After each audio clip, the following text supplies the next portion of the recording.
Book of Samuel, chapter 1.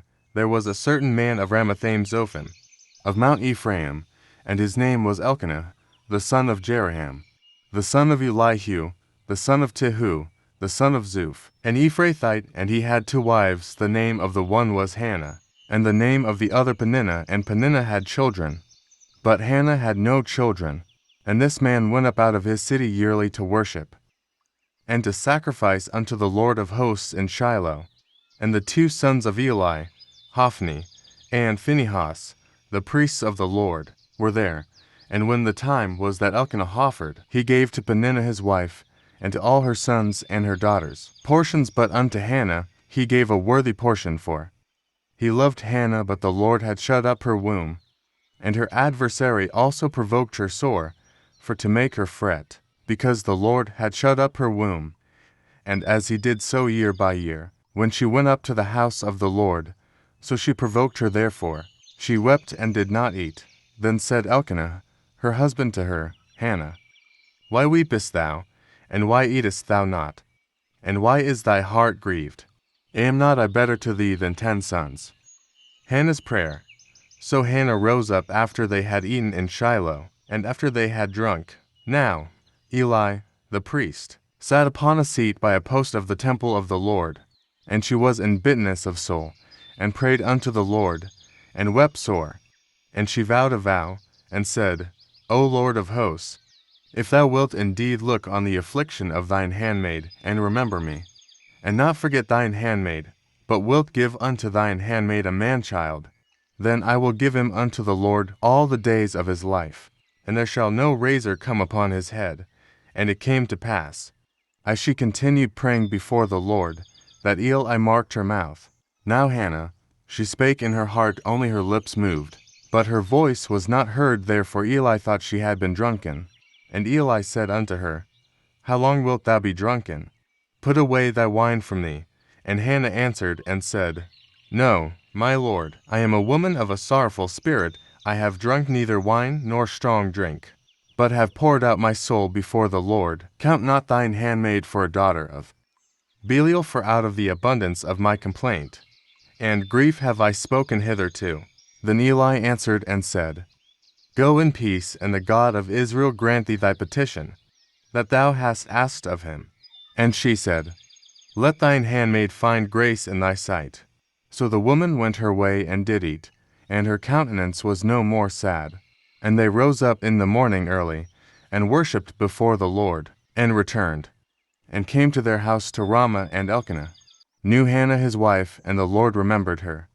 Wherefore it came to pass, when the time was come about after Hannah had conceived, that she bare a son, and called his name Samuel, saying, Because I have asked him of the Lord. And the man Elkanah and all his house went up, to offer unto the Lord the yearly sacrifice and his vow.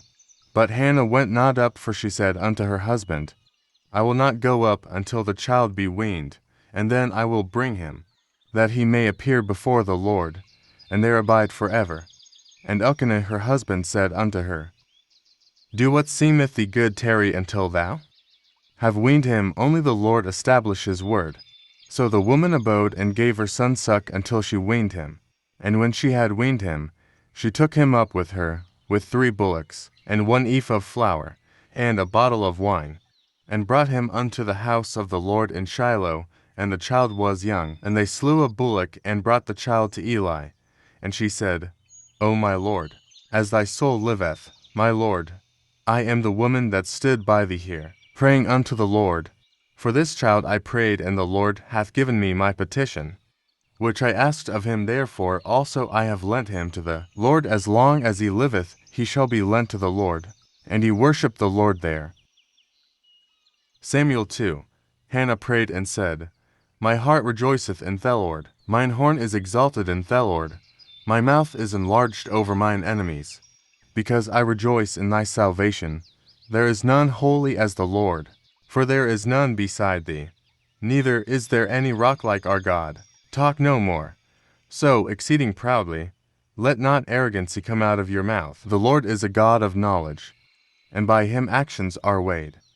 The bows of the mighty men are rebuked, and they that stumbled are girded with strength. They that were full have hired out themselves for bread, and they that were hungry ceased, so that the barren hath borne 7. And she that hath many children is waxed feeble. The Lord killeth and maketh alive. He bringeth down to the grave and bringeth up. The Lord maketh poor, and maketh rich. He bringeth low, and lifteth up. He raiseth up the poor out of the dust, and lifteth up the beggar from the dunghill, to set him among princes, and to make them inherit the throne of glory. For the pillars of the earth are the Lord's, and he hath set the world upon them. He will keep the feet of his saints, and the wicked shall be silent in darkness. For by strength shall no man prevail. The adversaries of the Lord shall be broken to pieces. Out of heaven shall he thunder upon them. The Lord shall judge the ends of the earth, and he shall give strength unto his king, and exalt the horn of his anointed. And Elkanah went to Ramah to his house, and the child did minister unto the Lord before Eli the priest, the sons of Eli. Now the sons of Eli sons of BiBlE knew not the Lord, and the priest's customs with the people was, that, when any man offered sacrifice, the priest's servant came, while the flesh was in seething, with a flesh hook of 3 teeth in his hand, and he struck into the pan, or kettle, or cauldron, or pot. All that the flesh hook brought up the priest took for himself. So they did in Shiloh unto all the Israelites that came thither. Also before they burnt the fat, the priest's servant came, and said to the man that sacrificed, Give flesh to roast for the priest, for he will not have sodden flesh of thee, but raw. And if any man said unto him, Let them not fail to burn the fat presently, and then takias muchas thy soul desireth, then he would answer him, Nay, but thou shalt give it me now, and if not, I will take it by force.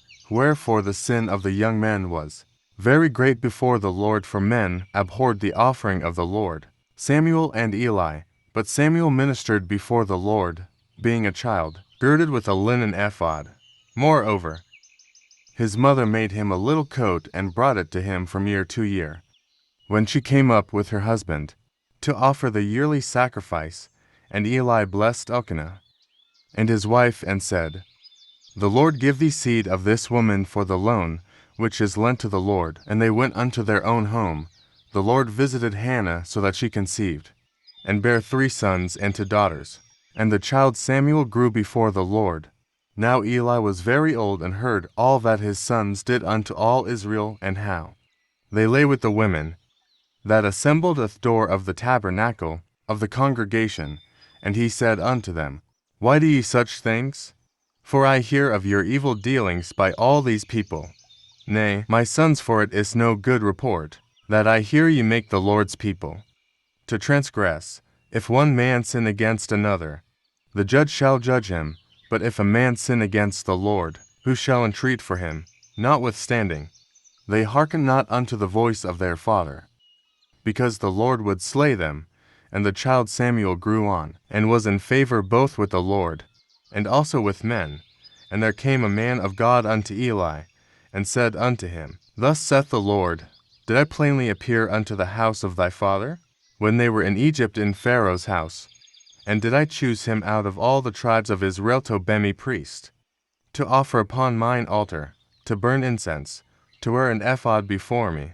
And did I give unto the house of thy father all the offerings made by fire of the children of Israel? Wherefore kick ye at my sacrifice and at mine offering, which I have commanded in my habitation, and honorest thy sons above me, to make yourselves fat with the chiefest of all the offerings of Israel my people? Wherefore the Lord God of Israel saith, I said indeed that thy house, and the house of thy father, should walk before me forever. But now the Lord saith, Be it far from me, for them that honor me I will honor, and they that despise me shall be lightly esteemed. Behold, the days come, that I will cut off thine arm, and the arm of thy father's house, that there shall not be an old man in thine house, and thou shalt see an enemy in my habitation, in all the wealth which God shall give Israel. And there shall not be an old man in thine house forever. And the man of thine, whom he shall not cut off from mine altar, shall be to consume thine eyes, and to grieve thine heart. And all the increase of thine house shall die in the flower of their age, and this shall be sign unto thee, that shall come upon thy 2 sons. On Hophni and Phinehas in one day they shall die, both of them, and I will raise me up a faithful priest, that shall do according to that which is in my heart, and in my mind, and I will build him a sure house, and he shall walk before mine, anointed forever. And it shall come to pass, that everyone that is left in thine house shall come and crouch to him for a piece of silver and a morsel of bread, and shall say, Put me, I pray thee, into one of the priest's offices, that I may eat a piece of bread. Samuel 3. The call of Samuel. And the child Samuel ministered unto the Lord before Eli. The word of the Lord was precious in those days, there was no open vision. And it came to pass at that time, when Eli was laid down in his place, and his eyes began to wax dim, that he could not see. And ere the lamp of God went out in the temple of the Lord, where the ark of God was, and Samuel was laid down to sleep, that the Lord called Samuel, and he answered, Here am I. And he ran unto Eli, and said, Here am I, for thou calledst me. And he said, I called not, lie down again. And he went and lay down. And the Lord called yet again, Samuel. And Samuel arose and went to Eli, and said, Here am I, for thou didst call me. And he answered, I called not, my son, lie down again. Now Samuel did not yet know the Lord, neither was the word of the Lord yet revealed unto him. And the Lord called Samuel again the 3rd time, and he arose and went to Eli, and said, Here am I, for thou didst call me. And Eli perceived that the Lord had called the child. Therefore Eli said unto Samuel, Go, lie down, and it shall be, if he call thee, that thou shalt say, Speak, Lord, for thy servant heareth. So Samuel went and lay down in his place, and the Lord came, and stood, and called as at other times, Samuel, Samuel. Then Samuel answered, Speak, for thy servant heareth. And the Lord said to Samuel, Behold, I will do a thing in Israel, at which both the ears of everyone that heareth it shall tingle. On that day I will perform against Eli all things, which I have spoken concerning his house when I begin. I will also make an end, for I have told him that I will judge his house forever for the iniquity which he knoweth, because his sons made themselves vile, and he restrained them not. And therefore I have sworn unto the house of Eli, that the iniquity of Eli's house shall not be purged with sacrifice nor offering forever. Samuel lay until the morning, and opened the doors of the house of the Lord. Samuel feared to show Eli the vision. Then Eli called Samuel, and said, Samuel, my son. And he answered, Here am I. And he said, What is the thing that the Lord hath said unto thee? I pray thee, hide it not from me. God do so to thee, and more also, if thou hide anything from me of all the things that he said unto thee. And Samuel told him every whit, and hid nothing from him. And he said, It is the Lord, let him do what seemeth him good. Samuel grew, and the Lord was with him, and did let none of his words fall to the ground. And all Israel from Dan, even to Beersheba, knew that Samuel was established to be a prophet of the Lord. And the Lord appeared again in Shiloh, for the Lord revealed himself to Samuel in Shiloh by the word of the Lord. Samuel 4. And the word of Samuel came to all Israel. Now Israel went out against the Philistines to battle, and pitched beside Ebenezer, and the Philistines pitched in Aphek. And the Philistines put themselves in an array against Israel. And when they joined battle, Israel was smitten before the Philistines. And they slew of the army in the field about 4,000 men.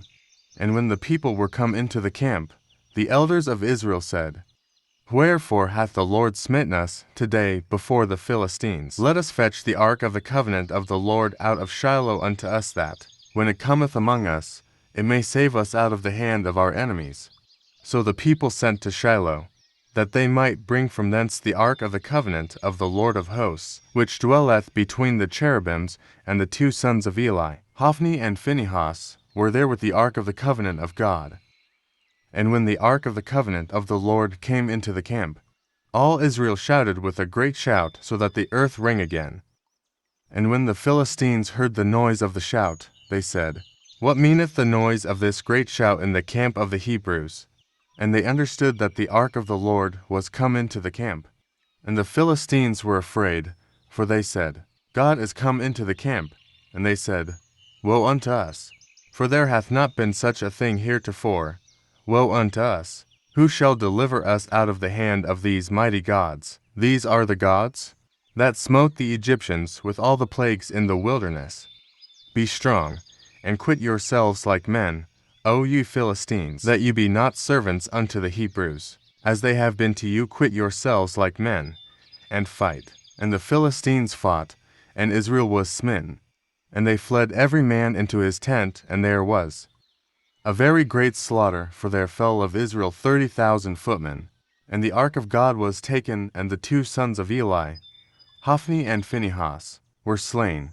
And there ran a man of Benjamin out of the army, and came to Shiloh the same day with his clothes rent, and with earth upon his head. And when he came, lo, Eli sat upon a seat by the wayside watching, for his heart trembled for the ark of God. And when the man came into the city, and told it, all the city cried out. And when Eli heard the noise of the crying, he said, What meaneth the noise of this tumult?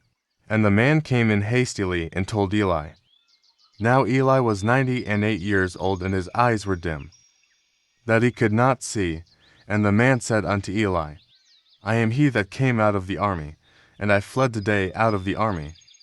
And he said, What is there done, my son? And the messenger answered and said, Israel is fled before the Philistines, and there hath been also a great slaughter among the people. And thy 2 sons also, Hophni and Phinehas, are dead, and the ark of God is taken. And it came to pass, when he made mention of the ark of God, that he fell from off the seat backward by the side of the gate, and his neck brake, and he died, for he was an old man, and heavy. And he had judged Israel 40 years, and his daughter-in-law, Phinehas' wife, was with child, near to be delivered. And when she heard the tidings, that the ark of God was taken, and that her father-in-law and her husband were dead, she bowed herself and travailed, for her pains came upon her. And about the time of her death, the women that stood by her said unto her, Fear not, for thou hast borne a son. But she answered not, neither did she regard it. And she named the child Ishabod, saying, The glory is departed from Israel, because the ark of God was taken, and because of her father-in-law and her husband. And she said, The glory is departed from Israel, for the ark of God is taken. Samuel 5. And the Philistines took the ark of God, and brought it from Ebenezer unto Ashdod. When the Philistines took the ark of God, they brought it into the house of Dagon, and set it by Dagon. And when they of Ashdod arose early on the morrow, behold, Dagon was fallen upon his face to the earth before the ark of the Lord. And they took Dagon, and set him in his place again. And when they arose early on the morrow morning, behold, Dagon was fallen upon his face to the ground before the ark of the Lord. And the head of Dagon and both the palms of his hands were cut off upon the threshold, only the stump of Dagon was left to him. Therefore neither the priests of Dagon, nor any that come into Dagon's house, tread on the threshold of Dagon in Ashdod unto this day. But the hand of the Lord was heavy upon them of Ashdod, and he destroyed them, and smote them with emerods, even Ashdod and the coasts thereof. And when the men of Ashdod saw that it was so, they said, The ark of the God of Israel shall not abide with us, for his hand is sore upon us, and upon Dagon our God. They sent therefore, and gathered all the lords of the Philistines unto them, and said, What shall we do with the ark of the God of Israel? And they answered, Let the ark of the God of Israel be carried about unto Gath. And they carried the ark of the God of Israel about thither. And it was so, that, after they had carried it about, the hand of the Lord was against the city with a very great destruction, and he smote the men of the city, both small and great. And they had emerods in their secret parts. Therefore they sent the ark of God to Ekron. And it came to pass, as the ark of God came to Ekron, that the Ekronites cried out, saying, They have brought about the ark of the God of Israel to us, to slay us and our people.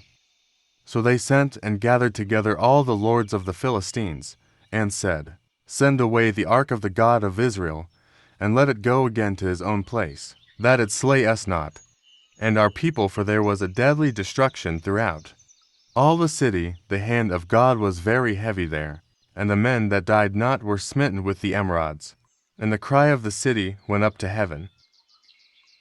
Samuel 6. And the ark of the Lord was in the country of the Philistines 7 months, and the Philistines called for the priests and the diviners, saying, What shall we do to the ark of the Lord? Tell us wherewith we shall send it to his place. And they said, If you send away the ark of the God of Israel, send it not empty, but in any wise return him a trespass offering. Then ye shall be healed, and it shall be known to you why his hand is not removed from you. Then said they, What shall be the trespass offering which we shall return to him? They answered, 5 golden emerods, and 5 golden mice, according to the number of the lords of the Philistines, for 1 plague was on you all, and on your lords. Wherefore ye shall make images of your emerods, and images of your mice that mar the land, and ye shall give glory unto the God of Israel. Peradventure he will lighten his hand from off you, and from off your gods, and from off your land. Wherefore then do ye harden your hearts, as the Egyptians and Pharaoh hardened their hearts, when he had wrought wonderfully among them? Did they not let the people go? And they departed. Now therefore make a new cart, and take to milk Kinney, on which there hath come no yoke, and tie the Kinney to the cart, and bring their calves home from them 8, and take the ark of the Lord, and lay it upon the cart, and put the jewels of gold, which ye return him for a trespass offering, in a coffer by the side thereof, and send it away, that it may go, and see. If it goeth up by the way of his own coast to Bethshemesh, then he hath done us this great evil. But if not, then we shall know that it is not his hand that smote us, it was a chance that happened to us. And the men did so, and took to milk Kinney, and tied them to the cart, and shut up their calves at home, and they laid the ark of the Lord upon the cart, and the coffer with the mice of gold, and the images of their emerods. And the Kinney took the straight way to the way of Bethshemesh, and went along the highway, lowing as they went, and turned not aside to the right hand, or to the left. And the lords of the Philistines went after them unto the border of Bethshemesh, and they of Bethshemesh were reaping their wheat harvest in the valley. And they lifted up their eyes, and saw the ark, and rejoiced to see it. And the cart came into the field of Joshua, a Bethshemite, and stood there, where there was a great stone, and they clave the wood of the cart, and offered the Kinney a burnt offering unto the Lord. And the Levites took down the ark of the Lord, and the coffer that was with it, wherein the jewels of gold were, and put them on the great stone. And the men of Bethshemesh offered burnt offerings, and sacrifices the same day unto the Lord. And when the 5 lords of the Philistines had seen it, they returned to Ekron the same day. And these are the golden emerods, which the Philistines returned for a trespass offering unto the Lord: for Ashdod 1, for Gaza 1, for Askelon 1, for Gath 1, for Ekron 1, and the golden mice, according to the number of all the cities of the Philistines belonging to the 5 lords, both of fenced cities and of country villages, even unto the great stone of Abel, whereon they set down the ark of the Lord, which stone remaineth unto this day in the field of Joshua the Bethshemite. And he smote the men of Bethshemesh, because they had looked into the ark of the Lord. Even he smote of the people 50,000, and 70 men. And the people lamented, because the Lord had smitten many of the people with a great slaughter. And the men of Bethshemesh said, Who is able to stand before this holy Lord God? And to whom shall he go up from us? And they sent messengers to the inhabitants of Kirjath-jearim, saying, The Philistines have brought again the ark of the Lord. Come ye down, and fetch it up to you. Samuel 7. And the men of Kirjath-jearim came, and fetched up the ark of the Lord, and brought it into the house of Abinadab in the hill, and sanctified Eleazar his son to keep the ark of the Lord. And it came to pass, while the ark abode in Kirjath-jearim, that the time was long, for it was 20 years. And all the house of Israel lamented after the Lord. Samuel rules Israel, And Samuel spake unto all the house of Israel, saying, If ye do return unto the Lord with all your hearts, then put away the strange gods and Ashtaroth from among you, and prepare your hearts unto the Lord, and serve him only, and he will deliver you out of the hand of the Philistines. Then the children of Israel did put away Baalim and Ashtaroth, and served the Lord only. And Samuel said, Gather all Israel to Mizpeh, and I will pray for you unto the Lord. And they gathered together to Mizpeh, and drew water, and poured it out before the Lord, and fasted on that day, and said there, We have sinned against the Lord. Samuel judged the children of Israel in Mizpeh. And when the Philistines heard that the children of Israel were gathered together to Mizpeh, the lords of the Philistines went up against Israel. And when the children of Israel heard it, they were afraid of the Philistines. And the children of Israel said to Samuel, Cease not to cry unto the Lord our God for us, that he will save us out of the hand of the Philistines. And Samuel took a sucking lamb, and offered it for a burnt offering wholly unto the Lord. And Samuel cried unto the Lord for Israel, and the Lord heard him. And as Samuel was offering up the burnt offering, the Philistines drew near to battle against Israel, but the Lord thundered with a great thunder on that day upon the Philistines, and discomfited them, and they were smitten before Israel. And the men of Israel went out of Mizpeh, and pursued the Philistines, and smote them, until they came under Bethkar. Then Samuel took a stone, and set it between Mizpeh and Shen, and called the name of it Ebenezer, saying, Hitherto hath the Lord helped us. So the Philistines were subdued, and they came no more into the coast of Israel, and the hand of the Lord was against the Philistines all the days of Samuel, and the cities which the Philistines had taken from Israel were restored to Israel, from Ekron even unto Gath, and the coasts thereof did Israel deliver out of the hands of the Philistines. And there was peace between Israel and the Amorites. And Samuel judged Israel all the days of his life. And he went from year to year in circuit to Bethel, and Gilgal, and Mizpeh, and judged Israel in all those places. And his return was to Ramah, for there was his house. And there he judged Israel, and there he built an altar unto the Lord. Samuel 8. Demand for a king. And it came to pass, when Samuel was old, that he made his sons judges over Israel. Now the name of his firstborn was Joel, and the name of his second Abiel. They were judges in Beersheba. And his sons walked not in his ways, but turned aside after lucre, and took bribes, and perverted judgment. Then all the elders of Israel gathered themselves together, and came to Samuel unto Ramah, and said unto him, Behold, thou art old, and thy sons walk not in thy ways. Now make us a king to judge us like all the nations. But the thing displeased Samuel, when they said, Give us a king to judge us. And Samuel prayed unto the Lord, and the Lord said unto Samuel, Hearken unto the voice of the people in all that they say unto thee, for they have not rejected thee, but they have rejected me, that I should not reign over them, according to all the works which they have done since the day that I brought them up out of Egypt even unto this day, wherewith they have forsaken me, and served other gods.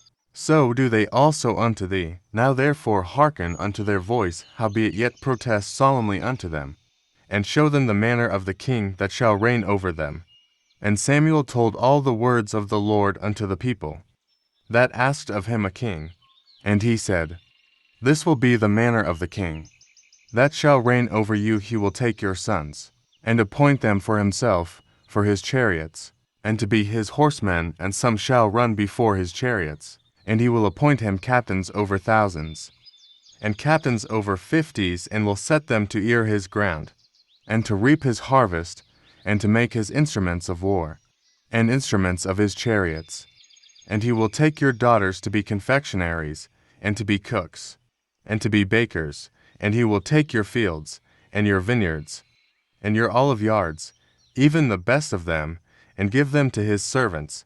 And he will take the tenth of your seed, and of your vineyards, and give to his officers, and to his servants. And he will take your menservants, and your maidservants, and your goodliest young men, and your asses, and put them to his work. He will take the 10th of your sheep, and you shall be his servants. And ye shall cry out in that day, because of your king, which ye shall have chosen you, and the Lord will not hear you in that day. Nevertheless the people refused to obey the voice of Samuel, and they said, Nay, but we will have a king over us, that we also may be like all the nations, and that our king may judge us, and go up before us, and fight our battles. Samuel heard all the words of the people, and he rehearsed them in the ears of the Lord. And the Lord said to Samuel, Hearken unto their voice, and make them a king. And Samuel said unto the men of Israel, Go ye every man unto his city. Samuel 9. Saul. Now there was a man of Benjamin, whose name was Kish, the son of Abiel, the son of Zerah, the son of Bechorath, the son of Aphiah, a Benjamite, a mighty man of power. And he had a son, whose name was Saul, a choice young man, and a goodly, and there was not among the children of Israel a goodlier person.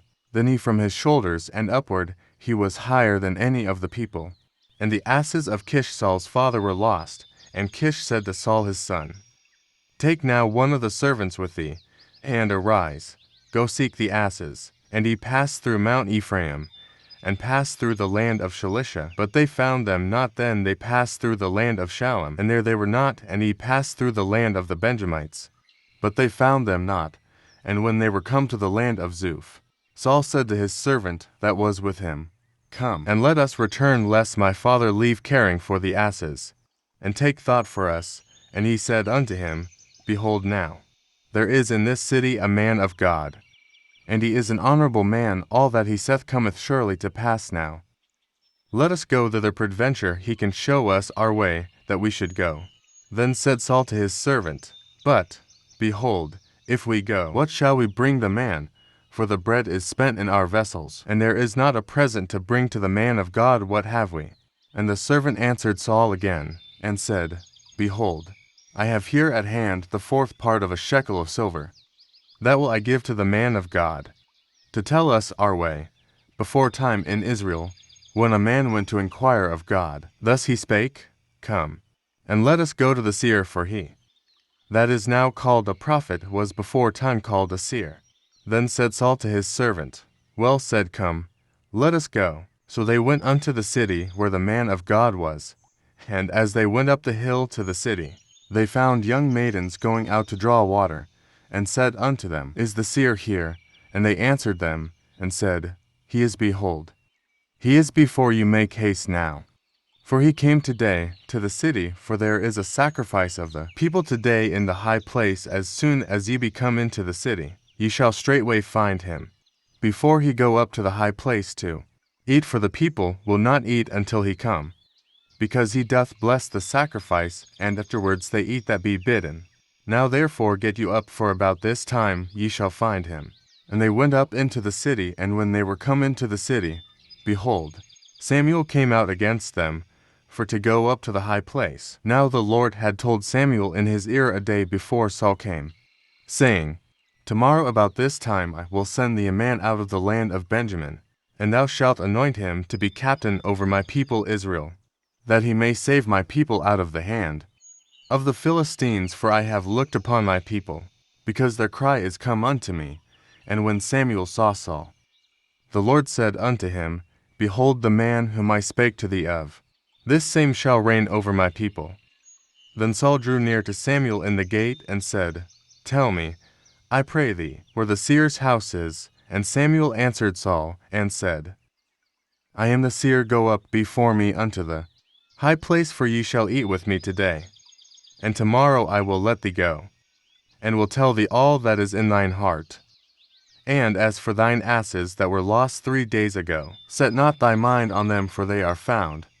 And on whom is all the desire of Israel? Is it not on thee, and on all thy father's house? And Saul answered and said, I am not I a Benjamite, of the smallest of the tribes of Israel, and my family, the least of all the families of the tribe of Benjamin. Wherefore then speakest thou so to me? Samuel took Saul and his servant, brought them into the parlor, and made them sit in the chiefest place among them that were bidden, which were about 30 persons. And Samuel said unto the cook, Bring the portion which I gave thee, of which I said unto thee, set it by thee. And the cook took up the shoulder, and that which was upon it, and set it before Saul. And Samuel said, Behold, that which is left, set it before thee, and eat, for unto this time hath it been kept for thee, since I said, I have invited the people. So Saul did eat with Samuel that day. And when they were come down from the high place into the city, Samuel communed with Saul upon the top of the house. And they arose early, and it came to pass about the spring of the day, that Samuel called Saul to the top of the house, saying, Up, that I may send thee away. And Saul arose, and they went out both of them, he and Samuel, abroad. And as they were going down to the end of the city, Samuel said to Saul, Bid the servant pass on before us. And he passed on. But stand thou still a while, that I may show thee the word of God. Samuel 10, the anointed king. Then Samuel took a vial of oil, and poured it upon his head, and kissed him, and said, Is it not because the Lord hath anointed thee to be captain over his inheritance? When thou art departed from me today, then thou shalt find to mend by Rachel's sepulchre in the border of Benjamin at Zelzah. And they will say unto thee, The asses which thou wentest to seek are found, and, lo, thy father hath left the care of the asses, and sorroweth for you, saying, What shall I do for my son? Then shalt thou go on forward from thence, and thou shalt come to the plain of Tabor, and there shall meet thee 3 men going up to God to Bethel, one carrying 3 kids, and another carrying 3 loaves of bread, and another carrying a bottle of wine, and they will salute thee, and give thee 2 loaves of bread, which thou shalt receive of their hands. After that thou shalt come to the hill of God, where is the garrison of the Philistines. And it shall come to pass, when thou art come thither to the city, that thou shalt meet a company of prophets, coming down from the high place with a psaltery, and a tabret, and a pipe, and a harp before them, and they shall prophesy, and the Spirit of the Lord will come upon thee, and thou shalt prophesy with them, and shalt be turned into another man. And let it be, when these signs are come unto thee, that thou do as occasion serve thee, for God is with thee. And thou shalt go down before me to Gilgal, and, behold, I will come down unto thee, to offer burnt offerings, and to sacrifice sacrifices of peace offerings. 7 days shalt thou tarry, till I come to thee, and show thee what thou shalt do.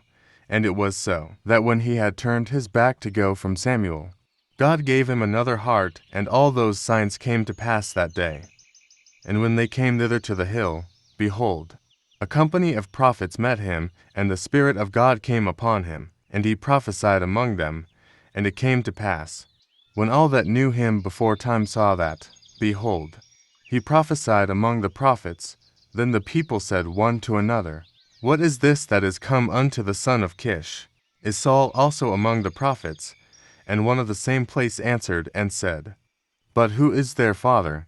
Therefore it became a proverb, Is Saul also among the prophets? And when he had made an end of prophesying, he came to the high place, and Saul's uncle said unto him and to his servant, Whither went ye? And he said, To seek the asses, and when we saw that they were nowhere, we came to Samuel. And Saul's uncle said, Tell me, I pray thee, what Samuel said unto you. And Saul said unto his uncle, He told us plainly that the asses were found, but of the matter of the kingdom, whereof Samuel spake, he told him not. And Samuel called the people together unto the Lord to Mizpah, and said unto the children of Israel, Thus saith the Lord God of Israel, I brought up Israel out of Egypt, and delivered you out of the hand of the Egyptians, and out of the hand of all kingdoms, and of them that oppressed you, and you have this day rejected your God, who himself saved you out of all your adversities and your tribulations, and you have said unto him, Nay, but set a king over us. Now, therefore, present yourselves before the Lord by your tribes, and by your thousands. And when Samuel had caused all the tribes of Israel to come near, the tribe of Benjamin was taken. When he had caused the tribe of Benjamin to come near by their families, the family of Matri was taken, and Saul the son of Kish was taken. And when they sought him, he could not be found. Therefore they inquired of the Lord further, if the man should yet come thither. And the Lord answered, Behold, he hath hid himself among the stuff. And they ran and fetched him thence, and when he stood among the people, he was higher than any of the people from his shoulders and upward. And Samuel said to all the people, See ye him whom the Lord hath chosen, that there is none like him among all the people. And all the people shouted, and said, God save the king. Then Samuel told the people the manner of the kingdom, and wrote it in a book, and laid it up before the Lord. And Samuel sent all the people away, every man to his house. And Saul also went home to Gibeah, and there went with him a band of men, whose hearts God had touched. But the children of BiBlE said, How shall this man save us? And they despised him, and brought him no presents, but he held his peace. Samuel 11. Then Nahash the Ammonite came up, and encamped against Jabesh-Gilead, and all the men of Jabesh said unto Nahash, Make a covenant with us, and we will serve thee. And Nahash the Ammonite answered them, On this condition will I make a covenant with you, that I may thrust out all your right eyes, and lay it for a reproach upon all Israel. And the elders of Jabesh said unto him, Give us 7 days' respite, that we may send messengers unto all the coasts of Israel, and then, if there be no man to save us, we will come out to thee. Then came the messengers to Gibeah of Saul, and told the tidings in the ears of the people, and all the people lifted up their voices, and wept. And, behold, Saul came after the herd out of the field, and Saul said, What aileth the people that they weep? And they told him the tidings of the men of Jabesh. And the Spirit of God came upon Saul when he heard those tidings, and his anger was kindled greatly. And he took a yoke of oxen, and hewed them in pieces, and sent them throughout all the coasts of Israel by the hands of messengers, saying, Whosoever cometh not forth after Saul and after Samuel, so shall it be done unto his oxen. And the fear of the Lord fell on the people. And they came out with one consent, and when he numbered them in Bezek, the children of Israel were 300,000, and the men of Judah 30,000. And they said unto the messengers that came, Thus shall ye say unto the men of Jabesh-Gilead, Tomorrow, by that time the sun be hot, ye shall have help. And the messengers came, and showed it to the men of Jabesh, and they were glad. Therefore the men of Jabesh said, Tomorrow we will come out unto you, and ye shall do with us all that seemeth good unto you. And it was so on the morrow, that Saul put the people in 3 companies, and they came into the midst of the host in the morning watch, and slew the Ammonites until the heat of the day. And it came to pass, that they which remained were scattered, so that 2 of them were not left together. And the people said unto Samuel, Who is he that said, Shall Saul reign over us? Bring the men, that we may put them to death. And Saul said, There shall not a man be put to death this day, for today the Lord hath wrought salvation in Israel. Then said Samuel to the people, Come, and let us go to Gilgal, and renew the kingdom there. And all the people went to Gilgal, and there they made Saul king before the Lord in Gilgal, and there they sacrificed sacrifices of peace offerings before the Lord. And there Saul and all the men of Israel rejoiced greatly. Samuel 12. Samuel's farewell. And Samuel said unto all Israel, Behold, I have hearkened unto your voice in all that ye said unto me, and have made a king over you. And now, behold, the king walketh before you, and I am old and gray-headed, and, behold, my sons are with you, and I have walked before you from my childhood unto this day. Behold, here I am witness against me before the Lord, and before his anointed, whose ox have I taken, or whose ass have I taken, or whom have I defrauded, whom have I oppressed, or of whose hand have I received any bribe to blind mine eyes therewith? And I will restore it you. And they said, Thou hast not defrauded us, nor oppressed us, neither hast thou taken aught of any man's hand. And he said unto them, The Lord is witness against you, and his anointed is witness this day, that you have not found aught in my hand. And they answered, He is witness. And Samuel said unto the people, It is the Lord that advanced Moses and Aaron, and that brought your fathers up out of the land of Egypt. Now therefore stand still, that I may reason with you before the Lord of all the righteous acts of the Lord, which he did to you and to your fathers, when Jacob was come into Egypt. And your fathers cried unto the Lord. Then the Lord sent Moses and Aaron, which brought forth your fathers out of Egypt, and made them dwell in this place. And when they forget the Lord their God, he sold them into the hand of Sisera, captain of the host of Hazah, and into the hand of the Philistines, and into the hand of the king of Moab. And they fought against them. And they cried unto the Lord, and said, We have sinned, because we have forsaken the Lord, and have served Baalim and Ashtaroth. But now deliver us out of the hand of our enemies, and we will serve thee. And the Lord sent Jerubbaal, and Bedan, and Jephthah, and Samuel, and delivered you out of the hand of your enemies on every side. And ye dwelled safe. And when you saw that Nahash the king of the children of Ammon came against you, ye said unto me, Nay, but a king shall reign over us when the Lord your God was your king. Now therefore behold the king whom ye have chosen, and whom ye have desired. And, behold, the Lord hath set a king over you, if you will fear the Lord, and serve him, and obey his voice, and not rebel against the commandment of the Lord. Then shall both ye and also the king that reigneth over you continue following the Lord your God. But if you will not obey the voice of the Lord, but rebel against the commandment of the Lord, then shall the hand of the Lord be against you, as it was against your fathers. Now therefore stand and see this great thing, which the Lord will do before your eyes. Is it not wheat harvest today? I will call unto the Lord, and he shall send thunder and rain, that ye may perceive and see that your wickedness is great, which ye have done in the sight of the Lord, in asking you a king. So Samuel called unto the Lord, and the Lord sent thunder and rain that day, and all the people greatly feared the Lord and Samuel.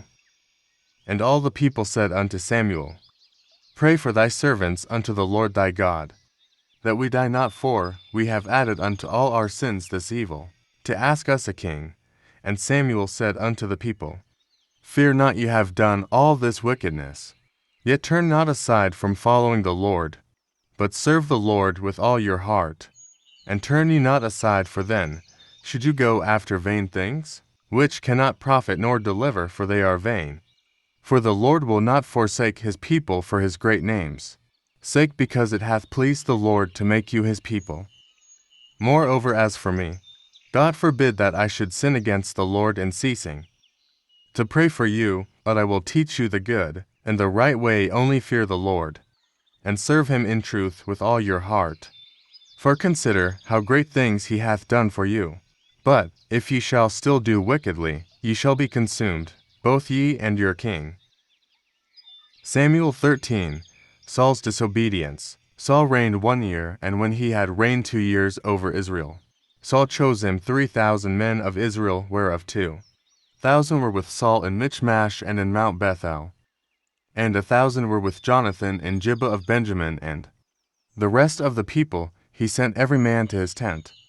And Jonathan smote the garrison of the Philistines that was in Gibeah.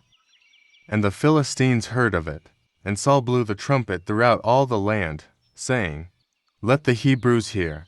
All Israel heard say that Saul had smitten a garrison of the Philistines, and that Israel also had an abomination with the Philistines. And the people were called together after Saul to Gilgal. And the Philistines gathered themselves together to fight with Israel, 30,000 chariots, and 6,000 horsemen, and people as the sand which is on the seashore in multitude. And they came up, and pitched in Michmash, eastward from Bethaven, when the men of Israel saw that they were in a strait, for the people were distressed.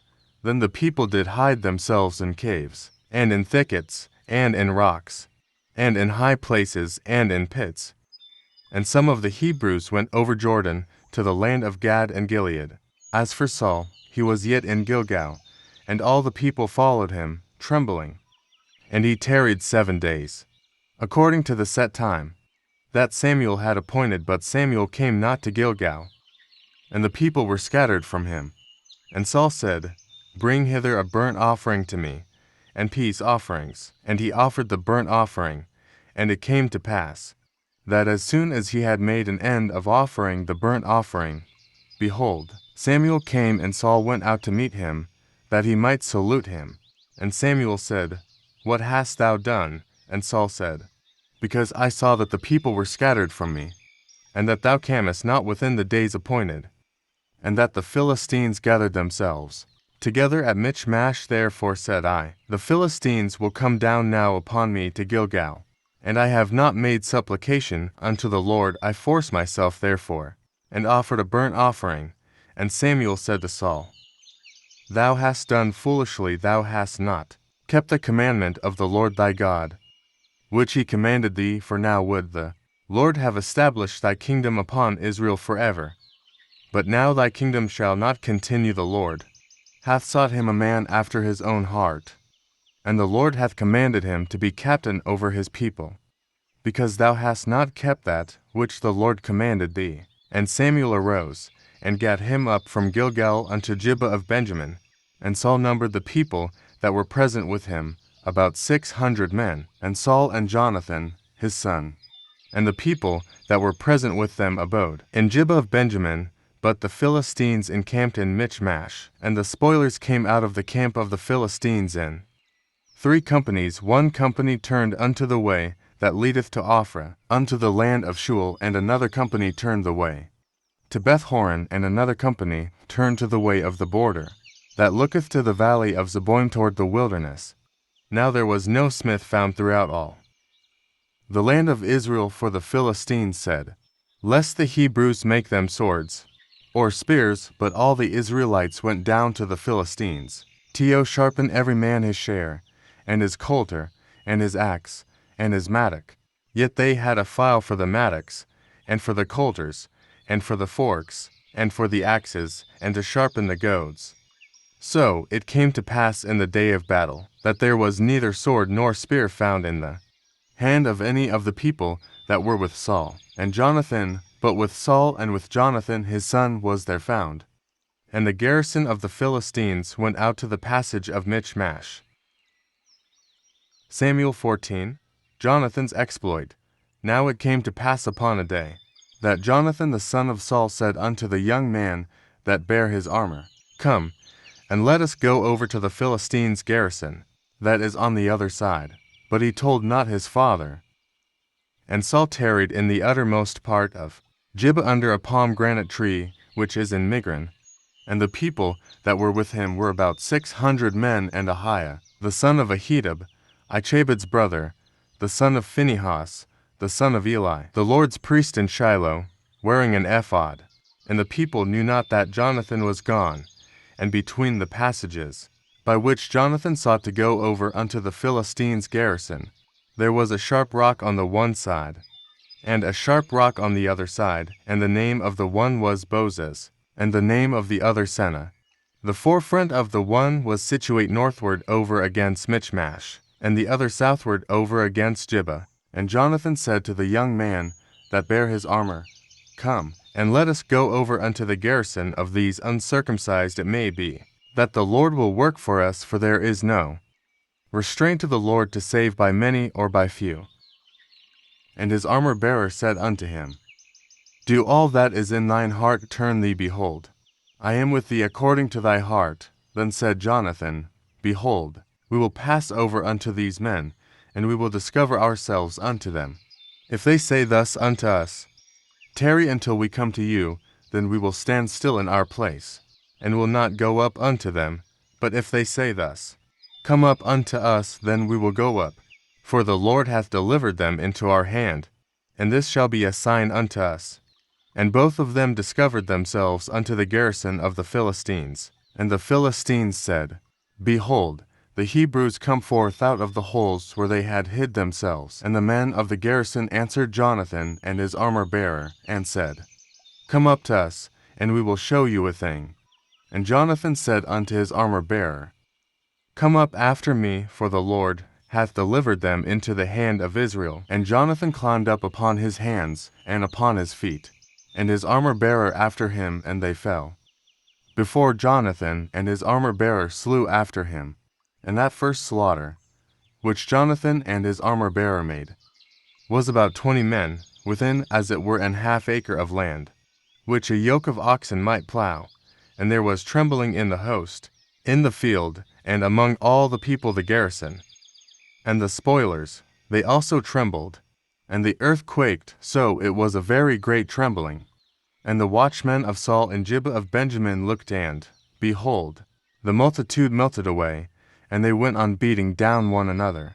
Then said Saul unto the people that were with him, Number now, and see who is gone from us. And when they had numbered, behold, Jonathan and his armor-bearer were not there. And Saul said unto Ahiah, Bring hither the ark of God. For the ark of God was at that time with the children of Israel. And it came to pass, while Saul talked unto the priest, that the noise that was in the host of the Philistines went on, and increased. And Saul said unto the priest, Withdraw thine hand. And Saul and all the people that were with him assembled themselves, and they came to the battle, and, behold, every man's sword was against his fellow, and there was a very great discomfiture. Moreover, the Hebrews that were with the Philistines before that time, which went up with them into the camp from the country round about, even they also turned to be with the Israelites that were with Saul and Jonathan. Likewise all the men of Israel, which had hid themselves in Mount Ephraim, when they heard that the Philistines fled, even they also followed hard after them in the battle. So the Lord saved Israel that day, and the battle passed over unto Bethaven. And the men of Israel were distressed that day, for Saul had adjured the people, saying, Cursed be the man that eateth any food until evening, that I may be avenged on mine enemies. So none of the people tasted any food, and all they of the land came to a wood, and there was honey upon the ground. And when the people were come into the wood, behold, the honey dropped, but no man put his hand to his mouth, for the people feared the oath. But Jonathan heard not when his father charged the people with the oath. Wherefore he put forth the end of the rod that was in his hand, and dipped it in an honeycomb, and put his hand to his mouth, and his eyes were enlightened. Then answered one of the people, and said, Thy father straitly charged the people with an oath, saying, Cursed be the man that eateth any food this day. And the people were faint. Then said Jonathan, My father hath troubled the land. See, I pray you, how mine eyes have been enlightened, because I tasted a little of this honey. How much more, if haply the people had eaten freely today of the spoil of their enemies which they found. For had there not been now a much greater slaughter among the Philistines? And they smote the Philistines that day from Michmash to Aijalon. And the people were very faint, and the people flew upon the spoil, and took sheep, and oxen, and calves, and slew them in the ground, and the people did eat them with the blood. Then they told Saul, saying, Behold, the people sin against the Lord, in that they eat with the blood. And he said, Ye have transgressed. Roll a great stone unto me this day. And Saul said, Disperse yourselves among the people, and say unto them, Bring me hither every man his ox, and every man his sheep, and slay them here, and eat, and sin not against the Lord in eating with the blood. And all the people brought every man his ox with him that night, and slew them there. And Saul built an altar unto the Lord. The same was the first altar that he built unto the Lord. And Saul said, Let us go down after the Philistines by night, and spoil them until the morning light, and let us not leave a man of them. And they said, Do whatsoever seemeth good unto thee. Then said the priest, Let us draw near hither unto God. And Saul asked counsel of God, Shall I go down after the Philistines? Wilt thou deliver them into the hand of Israel? But he answered him not that day. And Saul said, Draw ye near hither, all the chief of the people, and know and see wherein this sin hath been this day. For, as the Lord liveth, which saveth Israel, though it be in Jonathan my son, he shall surely die. But there was not a man among all the people toward him. Then said he unto all Israel, Be ye on one side, and I and Jonathan my son will be on the other side. And the people said unto Saul, Do what seemeth good unto thee. Therefore Saul said unto the Lord God of Israel, Give a perfect lot. And Saul and Jonathan were taken, but the people escaped. And Saul said, Cast lots between me and Jonathan my son. And Jonathan was taken. Then Saul said to Jonathan, Tell me what thou hast done. And Jonathan told him, and said, I did but taste a little honey with the end of the rod that was in mine hand, and, lo, I must die. And Saul answered, God do so, and more also, for thou shalt surely die. Jonathan, and the people said unto Saul, Shall Jonathan die, who hath wrought this great salvation in Israel? God forbiddeth thou to live. There shall not one hair of his head fall to the ground, for he hath wrought with God this day. So the people rescued Jonathan, that he died not. Then Saul went up from following the Philistines, and the Philistines went to their own place. So Saul took the kingdom over Israel, and fought against all his enemies on every side, against Moab, and against the children of Ammon, and against Edom, and against the kings of Zobah, and against the Philistines, and whithersoever he turned himself.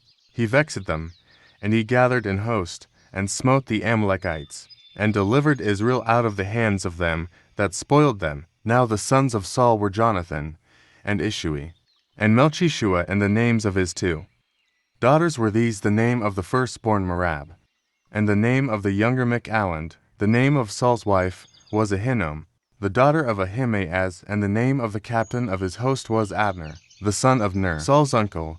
And Kish was the father of Saul, and Ner, the father of Abner, was the son of Abiel. And there was sore war against the Philistines all the days of Saul. And when Saul saw any strong man, or any valiant man, he took him unto him. Samuel 15. The Amalekites. Samuel also said unto Saul, The Lord sent me to anoint thee to be king over his people, over Israel. Now therefore hearken thou unto the voice of the words of the Lord.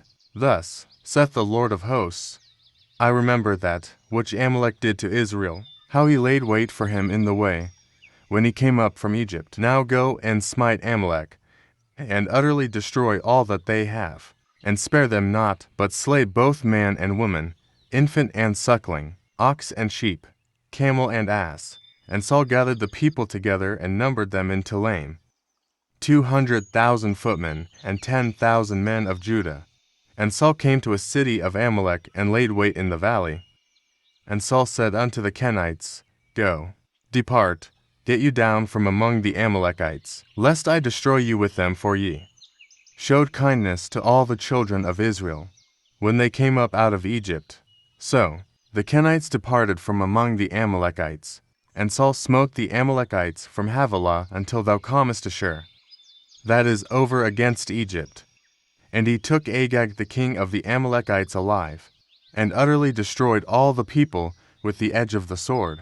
But Saul and the people spared Agag, and the best of the sheep, and of the oxen, and of the fatlings, and the lambs, and all that was good, and would not utterly destroy them, but everything that was vile and refuse, that they destroyed utterly. Then came the word of the Lord unto Samuel, saying, It repenteth me that I have set up Saul to be king, for he is turned back from following me, and hath not performed my commandments. And it grieved Samuel, and he cried unto the Lord all night. And when Samuel rose early to meet Saul in the morning, it was told Samuel, saying, Saul came to Carmel, and, behold, he set him up a place, and is gone about, and passed on, and gone down to Gilgal. And Samuel came to Saul, and Saul said unto him, Blessed be thou of the Lord, I have performed the commandment of the Lord. And Samuel said, What meaneth then this bleating of the sheep in mine ears, and the lowing of the oxen, which I hear? And Saul said, They have brought them from the Amalekites, for the people spared the best of the sheep and of the oxen, to sacrifice unto the Lord thy God, and the rest we have utterly destroyed. Then Samuel said unto Saul, Stay, and I will tell thee what the Lord hath said to me this night. And he said unto him, Say on. And Samuel said, When thou wast little in thine own sight, wast thou not made the head of the tribes of Israel? And the Lord anointed thee king over Israel. And the Lord sent thee on a journey, and said, Go and utterly destroy the sinners the Amalekites, and fight against them until they be consumed. Wherefore then didst thou not obey the voice of the Lord, but didst fly upon the spoil, and didst evil in the sight of the Lord? And Saul said unto Samuel, Yea, I have obeyed the voice of the Lord, and have gone the way which the Lord sent me, and have brought Agag the king of Amalek, and have utterly destroyed the Amalekites. But the people took of the spoil, sheep and oxen, the chief of the things which should have been utterly destroyed, to sacrifice unto the Lord thy God in Gilgal. And Samuel said, Hath the Lord as great delight in burnt offerings and sacrifices, as in obeying the voice of the Lord? Behold, to obey is better than sacrifice, and to hearken than the fat of rams. For rebellion is as the sin of witchcraft, and stubbornness is as iniquity and idolatry. Because thou hast rejected the word of the Lord, he hath also rejected thee from being king. And Saul said unto Samuel, I have sinned, for I have transgressed the commandment of the Lord, and thy words, because I feared the people, and obeyed their voice. Now, therefore, I pray thee, pardon my sin, and turn again with me, that I may worship the Lord. And Samuel said unto Saul, I will not return with thee, for thou hast rejected the word of the Lord, and the Lord hath rejected thee from being king over Israel. And as Samuel turned about to go away, he laid hold upon the skirt of his mantle, and it rented. And Samuel said unto him, The Lord hath rent the kingdom of Israel from thee this day, and hath given it to a neighbor of thine, that is better than thou.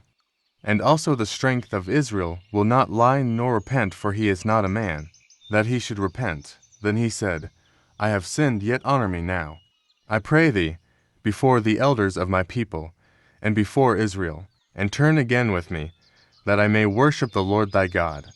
So Samuel turned again after Saul, and Saul worshipped the Lord.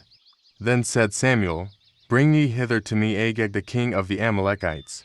And Agag came unto him delicately, and Agag said, Surely the bitterness of death is past. And Samuel said, As thy sword hath made women childless, so shall thy mother be childless among women. Samuel hewed Agag in pieces before the Lord in Gilgal. Then Samuel went to Ramah, and Saul went up to his house to Gibeah of Saul. And Samuel came no more to see Saul until the day of his death. Nevertheless, Samuel mourned for Saul, and the Lord repented that he had made Saul king over Israel. Samuel 16, David. And the Lord said unto Samuel, How long wilt thou mourn for Saul, seeing I have rejected him from reigning over Israel? Fill thine horn with oil, and go. I will send thee to Jesse the Bethlehemite, for I have provided me a king among his sons. And Samuel said, How can I go? If Saul hear it, he will kill me. And the Lord said, Take an heifer with thee, and say, I am come to sacrifice to the Lord, and call Jesse to the sacrifice. And I will show thee what thou shalt do, and thou shalt anoint unto me him whom I name unto thee. And Samuel did that which the Lord spake, and came to Bethlehem. And the elders of the town trembled at his coming, and said, Comest thou peaceably? And he said, Peaceably come to sacrifice unto the Lord. Sanctify yourselves, and come with me to the sacrifice.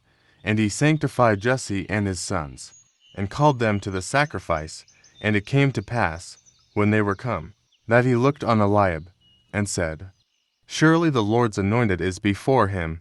But the Lord said unto Samuel, Look not on his countenance, or on the height of his stature, because I have refused him. For the Lord seeth not as man seeth, for man looketh on the outward appearance, but the Lord looketh on the heart. Then Jesse called Abinadab, and made him pass before Samuel. And he said, Neither hath the Lord chosen this. Then Jesse made Shammah to pass by, and he said, Neither hath the Lord chosen this. Again Jesse made 7 of his sons to pass before Samuel. And Samuel said unto Jesse, The Lord hath not chosen these. And Samuel said unto Jesse, Are here out the children? And he said, There remaineth yet the youngest, and, behold, he keepeth the sheep. And Samuel said unto Jesse, Send and fetch him, for we will not sit down till he come hither. And he sent, and brought him in. Now he was ruddy, and withal of a beautiful countenance, and goodly to look to. And the Lord said, Arise, anoint him, for this is he. Then Samuel took the horn of oil, and anointed him in the midst of his brethren. And the Spirit of the Lord came upon David from that day forward. So Samuel rose up, and went to Ramah.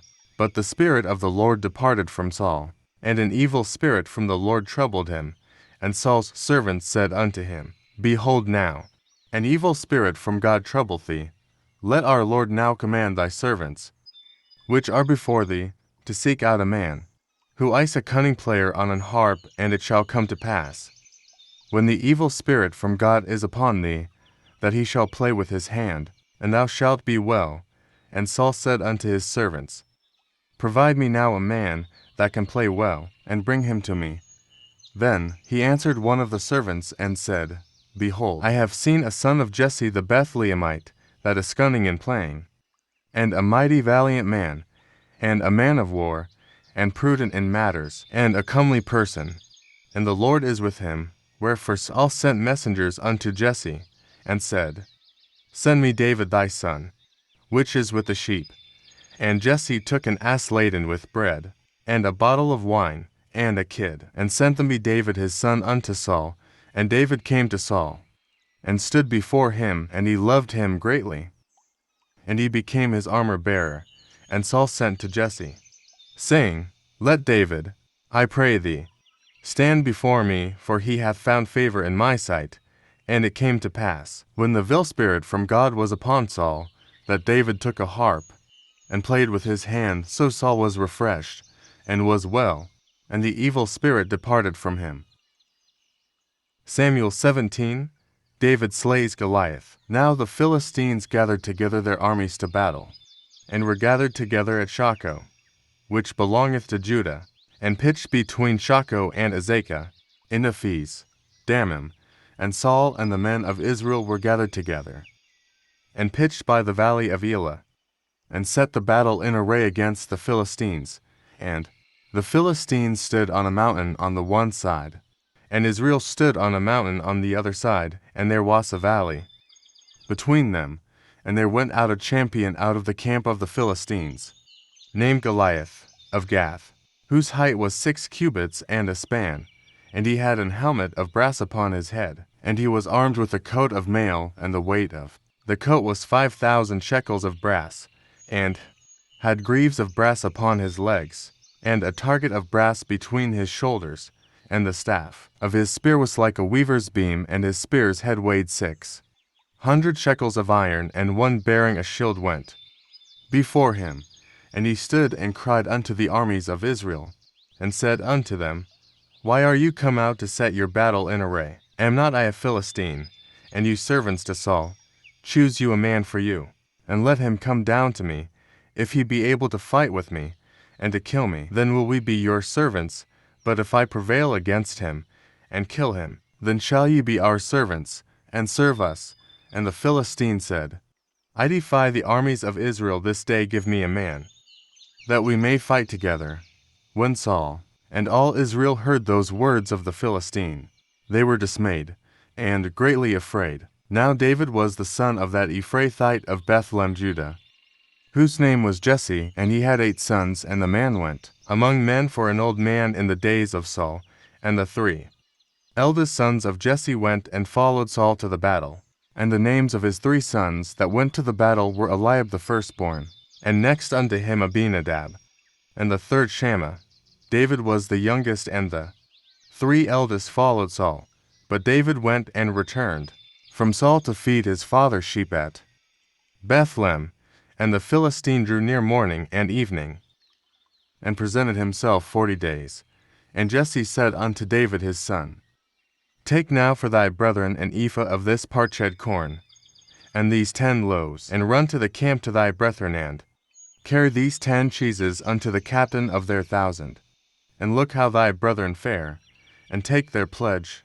Now Saul, and they, and all the men of Israel, were in the valley of Elah, fighting with the Philistines. And David rose up early in the morning, and left the sheep with a keeper, and took, and went, as Jesse had commanded him. And he came to the trench, as the host was going forth to the fight, and shouted for the battle, for Israel and the Philistines had put the battle in array, army against the army.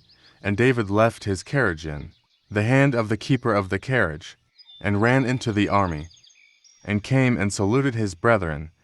And as he talked with them, behold, there came up the champion, the Philistine of Gath, Goliath by name, out of the armies of the Philistines, and spake according to the same words. And David heard them, and all the men of Israel, when they saw the man, fled from him, and were sore afraid. And the men of Israel said, Have you seen this man that is come up? Surely to defy Israel is he come up, and it shall be, that the man who killeth him, the king will enrich him with great riches, and will give him his daughter, and make his father's house free in Israel. And David spake to the men that stood by him, saying, What shall be done to the man that killeth this Philistine, and taketh away the reproach from Israel? For who is this uncircumcised Philistine, that he should defy the armies of the living God? And the people answered him after this manner, saying, So shall it be done to the man that killeth him. And Eliab his eldest brother heard when he spake unto the men. And Eliab's anger was kindled against David. And he said, Why camest thou down hither? And with whom hast thou left those few sheep in the wilderness? I know thy pride, and the naughtiness of thine heart, for thou art come down, that thou mightest see the battle. And David said, What have I now done? Is there not a cause? And he turned from him toward another, and spake after the same manner, and the people answered him again after the former manner. And when the words were heard which David spake, they rehearsed them before Saul, and he sent for him. And David said to Saul, Let no man's heart fail, because of him thy servant will go, and fight with this Philistine. And Saul said to David, Thou art not able to go against this Philistine to fight with him, for thou art but a youth, and he a man of war from his youth. And David said unto Saul, Thy servant kept his father's sheep, and there came a lion and a bear, and took a lamb out of the flock. And I went out after him, and smote him, and delivered it out of his mouth. And when he arose against me, I caught him by his beard, and smote him, and slew him. Thy servant slew both the lion and the bear, and this uncircumcised Philistine shall be as one of them, seeing he hath defied the armies of the living God. David said moreover, The Lord that delivered me out of the paw of the lion, and out of the paw of the bear, he will deliver me out of the hand of this Philistine. And Saul said unto David, Go, and the Lord be with thee. And Saul armed David with his armor, and he put an helmet of brass upon his head. Also he armed him with a coat of mail, and David girded his sword upon his armor. And he assayed to go, for he had not proved it.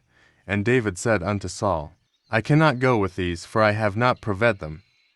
And David put them off him, and he took his staff in his hand, and chose them 5 smooth stones out of the brook, and put them in a shepherd's bag which he had, even in a scrip, and his sling was in his hand. And he drew near to the Philistine. And the Philistine came on and drew near unto David, and the man that bare the shield went before him. And when the Philistine looked about, and saw David, he disdained him, for he was but a youth, and ruddy, and of a fair countenance. And the Philistine said unto David, Am I a dog, that thou comest to me with staves? And the Philistine cursed David by his gods. And the Philistine said to David, Come to me, and I will give thy flesh unto the fowls of the air, and to the beasts of the field. Then said David to the Philistine, Thou comest to me with a sword, and with a spear, and with a shield, but I come to thee in the name of Thelardoth hosts, the God of the armies of Israel, whom thou hast defied. This day will fell or deliver thee into mine hand, and I will smite thee, and take thine head from thee, and I will give the carcasses of the host of the Philistines this day unto the fowls of the air, and to the wild beasts of the earth, that all the earth may know that there is a God in Israel. And all this assembly shall know that the Lord saveth not with sword and spear, for the battle the Lord's, and he will give you into our hands. And it came to pass, when the Philistine arose, and came and drew nigh to meet David, that David hasted, and ran toward the army to meet the Philistine. And David put his hand in his bag, and took thence a stone, and slang it, and smote the Philistine in his forehead, that the stone sunk into his forehead, and he fell upon his face to the earth. So David prevailed over the Philistine with a sling and with a stone, and smote the Philistine. and slew him, but there was no sword in the hand of David. Therefore David ran, and stood upon the Philistine, and took his sword, and drew it out of the sheath thereof, and slew him, and cut off his head therewith. And when the Philistines saw their champion was dead, they fled, and the men of Israel and of Judah arose, and shouted, and pursued the Philistines, until thou come to the valley, and to the gates of Ekron. And the wounded of the Philistines fell down by the way to Shaaraim, even unto Gath, and unto Ekron, and the children of Israel returned from chasing after the Philistines, and they spoiled their tents. And David took the head of the Philistine, and brought it to Jerusalem, but he put his armor in his tent. And when Saul saw David go forth against the Philistine, he said unto Abner, the captain of the host, Abner, whose son is this youth? And Abner said, As thy soul liveth, O king, I cannot tell. And the king said, Inquire thou whose son the stripling is. And as David returned from the slaughter of the Philistine, Abner took him, and brought him before Saul with the head of the Philistine in his hand. And Saul said to him, Whose son art thou, thou young man? And David answered, I am the son of thy servant Jesse the Bethlehemite. Samuel 18, David and Jonathan. And it came to pass, when he had made an end of speaking unto Saul, that the soul of Jonathan was knit with the soul of David, and Jonathan loved him as his own soul. And Saul took him that day, and would let him go no more home to his father's house. Then Jonathan and David made a covenant, because he loved him as his own soul. And Jonathan stripped himself of the robe that was upon him, and gave it to David, and his garments, even to his sword, and to his bow, and to his girdle. And David went out whithersoever Saul sent him, and behaved himself wisely, and Saul set him over the men of war. And he was accepted in the sight of all the people, and also in the sight of Saul's servants.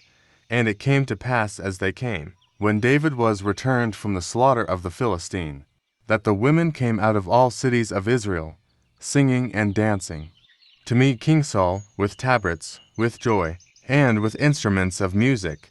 And the women answered one another as they played, and said, Saul hath slain his thousands, and David his 10,000s.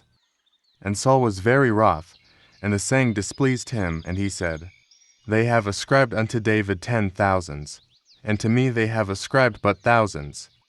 And what can he have more but the kingdom? And Saul eyed David from that day and forward. And it came to pass on the morrow, that the evil spirit from God came upon Saul, and he prophesied in the midst of the house, and David played with his hand, as at other times, and there was a javelin in Saul's hand. And Saul cast the javelin, for he said, I will smite David even to the wall with it. And David avoided out of his presence twice, and Saul was afraid of David, because the Lord was with him, and was departed from Saul. Therefore Saul removed him from him, and made him his captain over 1,000. And he went out and came in before the people. And David behaved himself wisely in all his ways, and the Lord was with him. Wherefore, when Saul saw that he behaved himself very wisely, he was afraid of him. But all Israel and Judah loved David, because he went out and came in before them. And Saul said to David, Behold my elder daughter Merab, her will I give thee to wife, only be thou valiant for me, and fight the Lord's battles. For Saul said, Let not mine hand be upon him, but let the hand of the Philistines be upon him. And David said unto Saul, Who am I, and what is my life, or my father's family in Israel, that I should be son-in-law to the king? But it came to pass at the time, when Merab Saul's daughter should have been given to David, that she was given unto Adriel the Mahalathite to wife. And Michal Saul's daughter loved David, and they told Saul. And the thing pleased him, and Saul said, I will give him her, that she may be a snare to him, and that the hand of the Philistines may be against him. Wherefore Saul said to David, Thou shalt this day be my son-in-law in the one of the twain. And Saul commanded his servants, saying, Commune with David secretly, and say, Behold, the king hath delight in thee, and all his servants love thee. Now therefore be the king's son-in-law.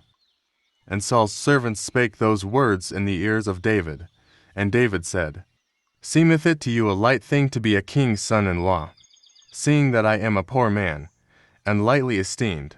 And the servants of Saul told him, saying, On this manner spake David. And Saul said, Thus shall you say to David, The king desireth not any dowry, but 100 foreskins of the Philistines, to be avenged of the king's enemies. But Saul thought to make David fall by the hand of the Philistines. And when his servants told David these words, it pleased David well to be the king's son-in-law, and the days were not expired. Wherefore David arose and went, he and his men, and slew of the Philistines 200 men, and David brought their foreskins, and they gave them in full tale to the king, that he might be the king's son-in-law. And Saul gave him Michal his daughter to wife. And Saul saw and knew that the Lord was with David, and that Michal Saul's daughter loved him. And Saul was yet the more afraid of David, and Saul became David's enemy continually. Then the princes of the Philistines went forth, and it came to pass, after they went forth, that David behaved himself more wisely than all the servants of Saul, so that his name was much set by. Samuel 19. And Saul spake to Jonathan his son, and to all his servants, that they should kill David.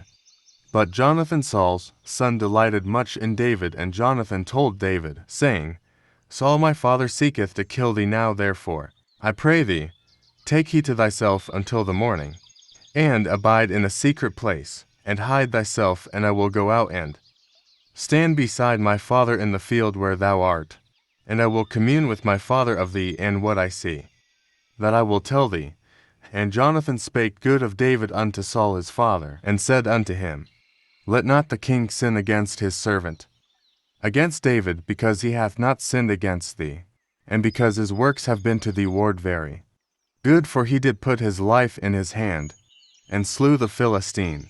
And the Lord wrought a great salvation for all Israel, thou sawest it, and didst rejoice. Wherefore then wilt thou sin against innocent blood, to slay David without a cause? And Saul hearkened unto the voice of Jonathan, and Saul sware, As the Lord liveth, he shall not be slain. And Jonathan called David, and Jonathan showed him all those things. And Jonathan brought David to Saul, and he was in his presence, as in times past. And there was war again, and David went out, and fought with the Philistines, and slew them with a great slaughter, and they fled from him. And the evil spirit from the Lord was upon Saul, as he sat in his house with his javelin in his hand. And David played with his hand, and Saul sought to smite David even to the wall with the javelin, but he slipped away out of Saul's presence. And he smote the javelin into the wall, and David fled, and escaped that night. Saul also sent messengers unto David's house, to watch him, and to slay him in the morning. And Michal David's wife told him, saying, If thou save not thy life tonight, tomorrow thou shalt be slain.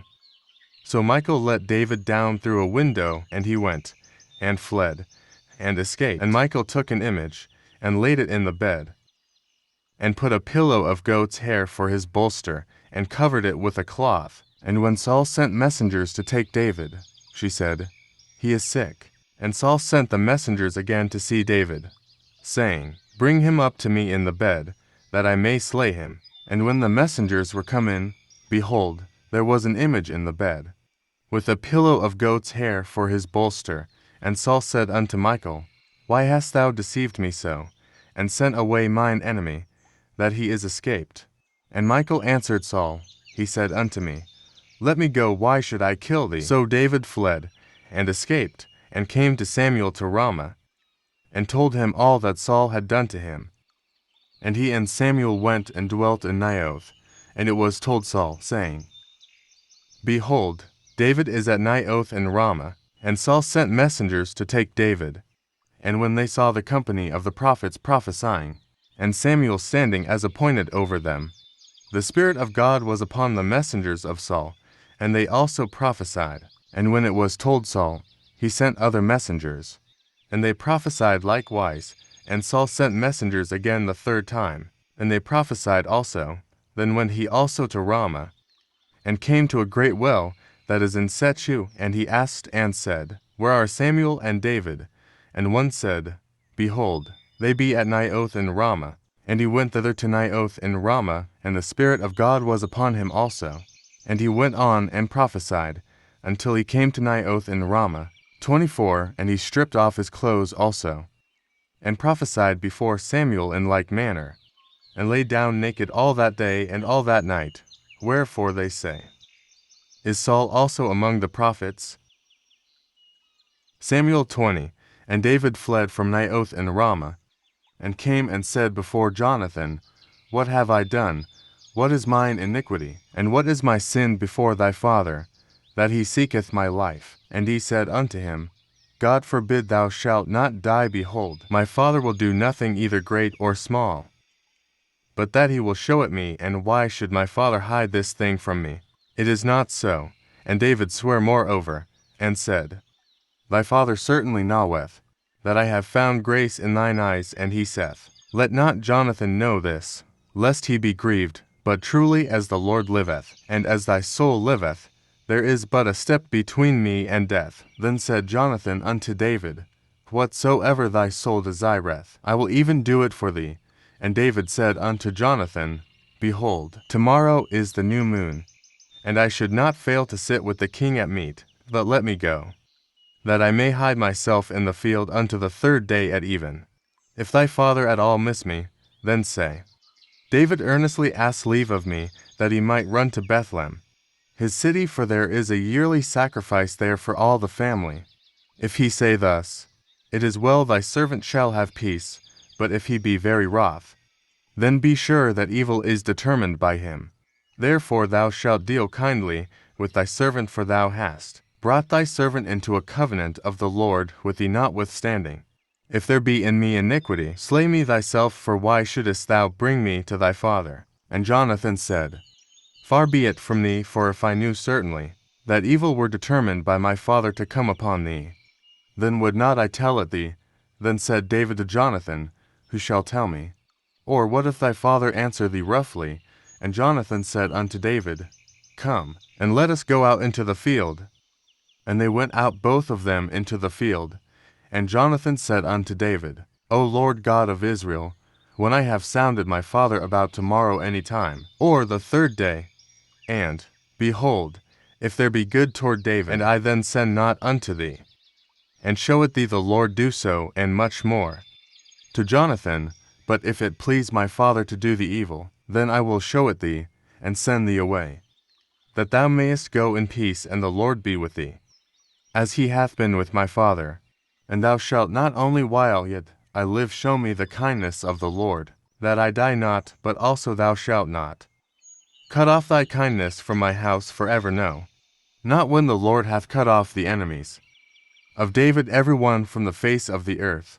So Jonathan made a covenant with the house of David, saying, Let the Lord even require it at the hand of David's enemies. And Jonathan caused David to swear again, because he loved him, for he loved him as he loved his own soul. Then Jonathan said to David, Tomorrow is the new moon, and thou shalt be missed, because thy seat will be empty. And when thou hast stayed 3 days, then thou shalt go down quickly, and come to the place where thou didst hide thyself, when the business was in hand, and shalt remain by the stone Ezel. And I will shoot 3 arrows on the side thereof, as though I shot at a mark. And, behold, I will send a lad, saying, Go, find out the arrows. If I expressly say unto the lad, Behold, the arrows are on this side of thee, take them then, come thou, for there is peace to thee, and no hurt, as the Lord liveth. But if I say thus unto the young man, Behold, the arrows are beyond thee, go thy way, for the Lord hath sent thee away. And as touching the matter which thou and I have spoken of, behold, the Lord be between thee and me forever. So David hid himself in the field, and when the new moon was come, the king sat him down to eat meat, and the king sat upon his seat, as at other times, even upon a seat by the wall. And Jonathan arose, and Abner sat by Saul's side, and David's place was empty. Nevertheless Saul spake not anything that day, for he thought, Something hath befallen him, he is not clean, surely he is not clean. And it came to pass on the morrow, which was the 2nd day of the month, that David's place was empty. And Saul said unto Jonathan his son, Wherefore cometh not the son of Jesse to meet, neither yesterday, nor today? And Jonathan answered Saul, David earnestly asked leave of me to go to Bethlehem, and he said, Let me go. I pray thee, for our family hath a sacrifice in the city, and my brother. He hath commanded me to be there, and now, if I have found favor in thine eyes, let me get away, I pray thee, and see my brethren. Therefore he cometh not unto the king's table. Then Saul's anger was kindled against Jonathan, and he said unto him, Thou son of the perverse rebellious woman, do not I know that thou hast chosen the son of Jesse to thine own confusion, and unto the confusion of thy mother's nakedness? For as long as the son of Jesse liveth upon the ground, thou shalt not be established, nor thy kingdom. Wherefore now send and fetch him unto me, for he shall surely die. And Jonathan answered Saul his father, and said unto him, Wherefore shall he be slain? What hath he done?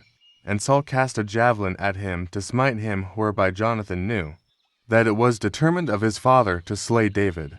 So Jonathan arose from the table in fierce anger, and did eat no meat the 2nd day of the month, for he was grieved for David, because his father had done him shame. And it came to pass in the morning, that Jonathan went out into the field at the time appointed with David, and a little lad with him, and he said unto his lad, Run, find out now the arrows which I shoot. And as the lad ran, he shot an arrow beyond him. And when the lad was come to the place of the arrow which Jonathan had shot, Jonathan cried after the lad, and said, Is not the arrow beyond thee? And Jonathan cried after the lad, Make speed, haste, stay not. And Jonathan's lad gathered up the arrows, and came to his master. But the lad knew not anything, only Jonathan and David knew the matter. And Jonathan gave his artillery unto his lad, and said unto him, Go, carry them to the city. And as soon as the lad was gone, David arose out of a place toward the south, and fell on his face to the ground, and bowed himself 3 times, and they kissed one another, and wept one with another, until David exceeded. And Jonathan said to David, Go in peace, for as much as we have sworn both of us in the name of the Lord, saying, The Lord be between me and thee, and between my seed and thy seed forever. And he arose and departed, and Jonathan went into the city. Samuel 21. David and Saul. Then came David to Nob to Ahimelech the priest. And Ahimelech was afraid at the meeting of David, and said unto him, Why art thou alone, and no man with thee? And David said unto Ahimelech the priest, The king hath commanded me a business, and hath said unto me, Let no man know anything of the business whereabout I send thee, and what I have commanded thee, and I have appointed my servants to such and such a place. Now, therefore, what is under thine hand? Give me 5 loaves of bread in my hand, or what there is present. And the priest answered David and said, There is no common bread under mine hand, but there is hallowed bread if the young men have kept themselves at least from women. And David answered the priest, and said unto him, Of a truth women have been kept from us about these 3 days, since I came out, and the vessels of the young men are holy, and the bread is in a manner common, yea, though it were sanctified this day in the vessel. So the priest gave him hallowed bread, for there was no bread there but the showbread, that was taken from before the Lord, to put hot bread in the day when it was taken away. Now a certain man of the servants of Saul was there that day, detained before the Lord, and his name was Doeg, an Edomite, the chiefest of the herdmen that belonged to Saul. And David said unto Ahimelech, And is there not here under thine hand spear or sword? For I have neither brought my sword nor my weapons with me, because the king's business required haste. And the priest said, The sword of Goliath the Philistine, whom thou slewest in the valley of Elah, behold, it is here wrapped in a cloth behind the ephod. If thou wilt take that, take it, for there is no other save that here. And David said, There is none like that, give it me. And David arose, and fled that day for fear of Saul, and went to Achish the king of Gath. And the servants of Achish said unto him, Is not this David the king of the land? Did they not sing one to another of him in dances, saying, Saul hath slain his thousands, and David his 10,000? David laid up these words in his heart and was sore afraid of Achish, the king of Gath, and he changed his behavior before them, and feigned himself mad in their hands, and scrabbled on the doors of the gate, and let his spittle fall down upon his beard. Then said Achish unto his servants, Lo, ye see the man is mad. Wherefore then have you brought him to me? Have I need of mad men? That you have brought this fellow to play the mad man in my presence. Shall this fellow come into my house? Samuel 22. David, therefore, departed thence, and escaped to the cave Adullam, and, when his brethren and all his father's house heard it, they went down thither to him, and every one that was in distress, and every one that was in debt, and every one that was discontented, gathered themselves unto him, and he became a captain over them, and they were with him about 400 men. And David went thence to Mizpah of Moab, and he said unto the king of Moab, Let my father and my mother, I pray thee, come forth, and be with you, till I know what God will do for me. And he brought them before the king of Moab, and they dwelt with him all the while that David was in the hold. And the prophet Gad said unto David, Abide not in the hold, depart, and get thee into the land of Judah. Then David departed and came into the forest of Hereth. When Saul heard that David was discovered, and the men that were with him. Now Saul abode in Gibeah under a tree in Ramah, having his spear in his hand, and all his servants were standing about him. Then Saul said unto his servants that stood about him, Hear now, ye Benjamites, will the son of Jesse give every one of you fields and vineyards, and make you all captains of thousands, and captains of hundreds, that all of you have conspired against me? And there is none that sheweth me that my son hath made a league with the son of Jesse, and there is none of you that is sorry for me, or sheweth unto me that my son hath stirred up my servant against me, to lie in wait, as at this day. Then I answered Doeg the Edomite, which was set over the servants of Saul, and said, I saw the son of Jesse coming to Nob, to Ahimelech, the son of Ahitub, and he inquired of the Lord for him, and gave him victuals, and gave him the sword of Goliath the Philistine. Then the king sent to call Ahimelech the priest, the son of Ahitub, and all his father's house, the priests that were in Nob, and they came all of them to the king. And Saul said, Hear now, thou son of Ahitub. And he answered, Here I am, my lord. And Saul said unto him, Why have ye conspired against me, thou and the son of Jesse, in that thou hast given him bread and a sword, and hast inquired of God for him, that he should rise against me, to lie in wait, as at this day? Then Ahimelech answered the king, and said, And who is so faithful among all thy servants as David, which is the king's son-in-law, and goeth at thy bidding, and is honorable in thine house? Did I then begin to inquire of God for him? Be it far from me, let not the king impute anything unto his servant, nor to all the house of my father, for thy servant knew nothing of all this. Less or more. And the king said, Thou shalt surely die, Ahimelech, thou, and all thy father's house. And the king said unto the footmen that stood about him, Turn, and slay the priests of the Lord, because their hand also is with David, and because they knew when he fled, and did not show it to me. But the servants of the king would not put forth their hand to fall upon the priests of the Lord. And the king said to Doeg, Turn thou, and fall upon the priests. And Doeg the Edomite turned, and he fell upon the priests, and slew on that day 75 persons that did wear a linen ephod. And Nob, the city of the priests, smote he with the edge of the sword, both men and women, children and sucklings, and oxen, and asses, and sheep, with the edge of the sword. One of the sons of Ahimelech, the son of Ahitub, named Abiathar, escaped and fled after David. And Abiathar showed David that Saul had slain the Lord's priests. And David said unto Abiathar, I knew it that day, when Doeg the Edomite was there, that he would surely tell Saul, I have occasioned the death of all the persons of thy father's house. Abide thou with me. Fear not, for he that seeketh my life seeketh thy life, but with me thou shalt be in safeguard. Samuel 23. Then they told David, saying, Behold, the Philistines fight against Keilah, and they rob the threshing floors. Therefore David inquired of the Lord, saying, Shall I go and smite these Philistines? And the Lord said unto David, Go and smite the Philistines, and save Keilah. And David's men said unto him, Behold, we be afraid here in Judah how much more, then if we come to Keilah against the armies of the Philistines.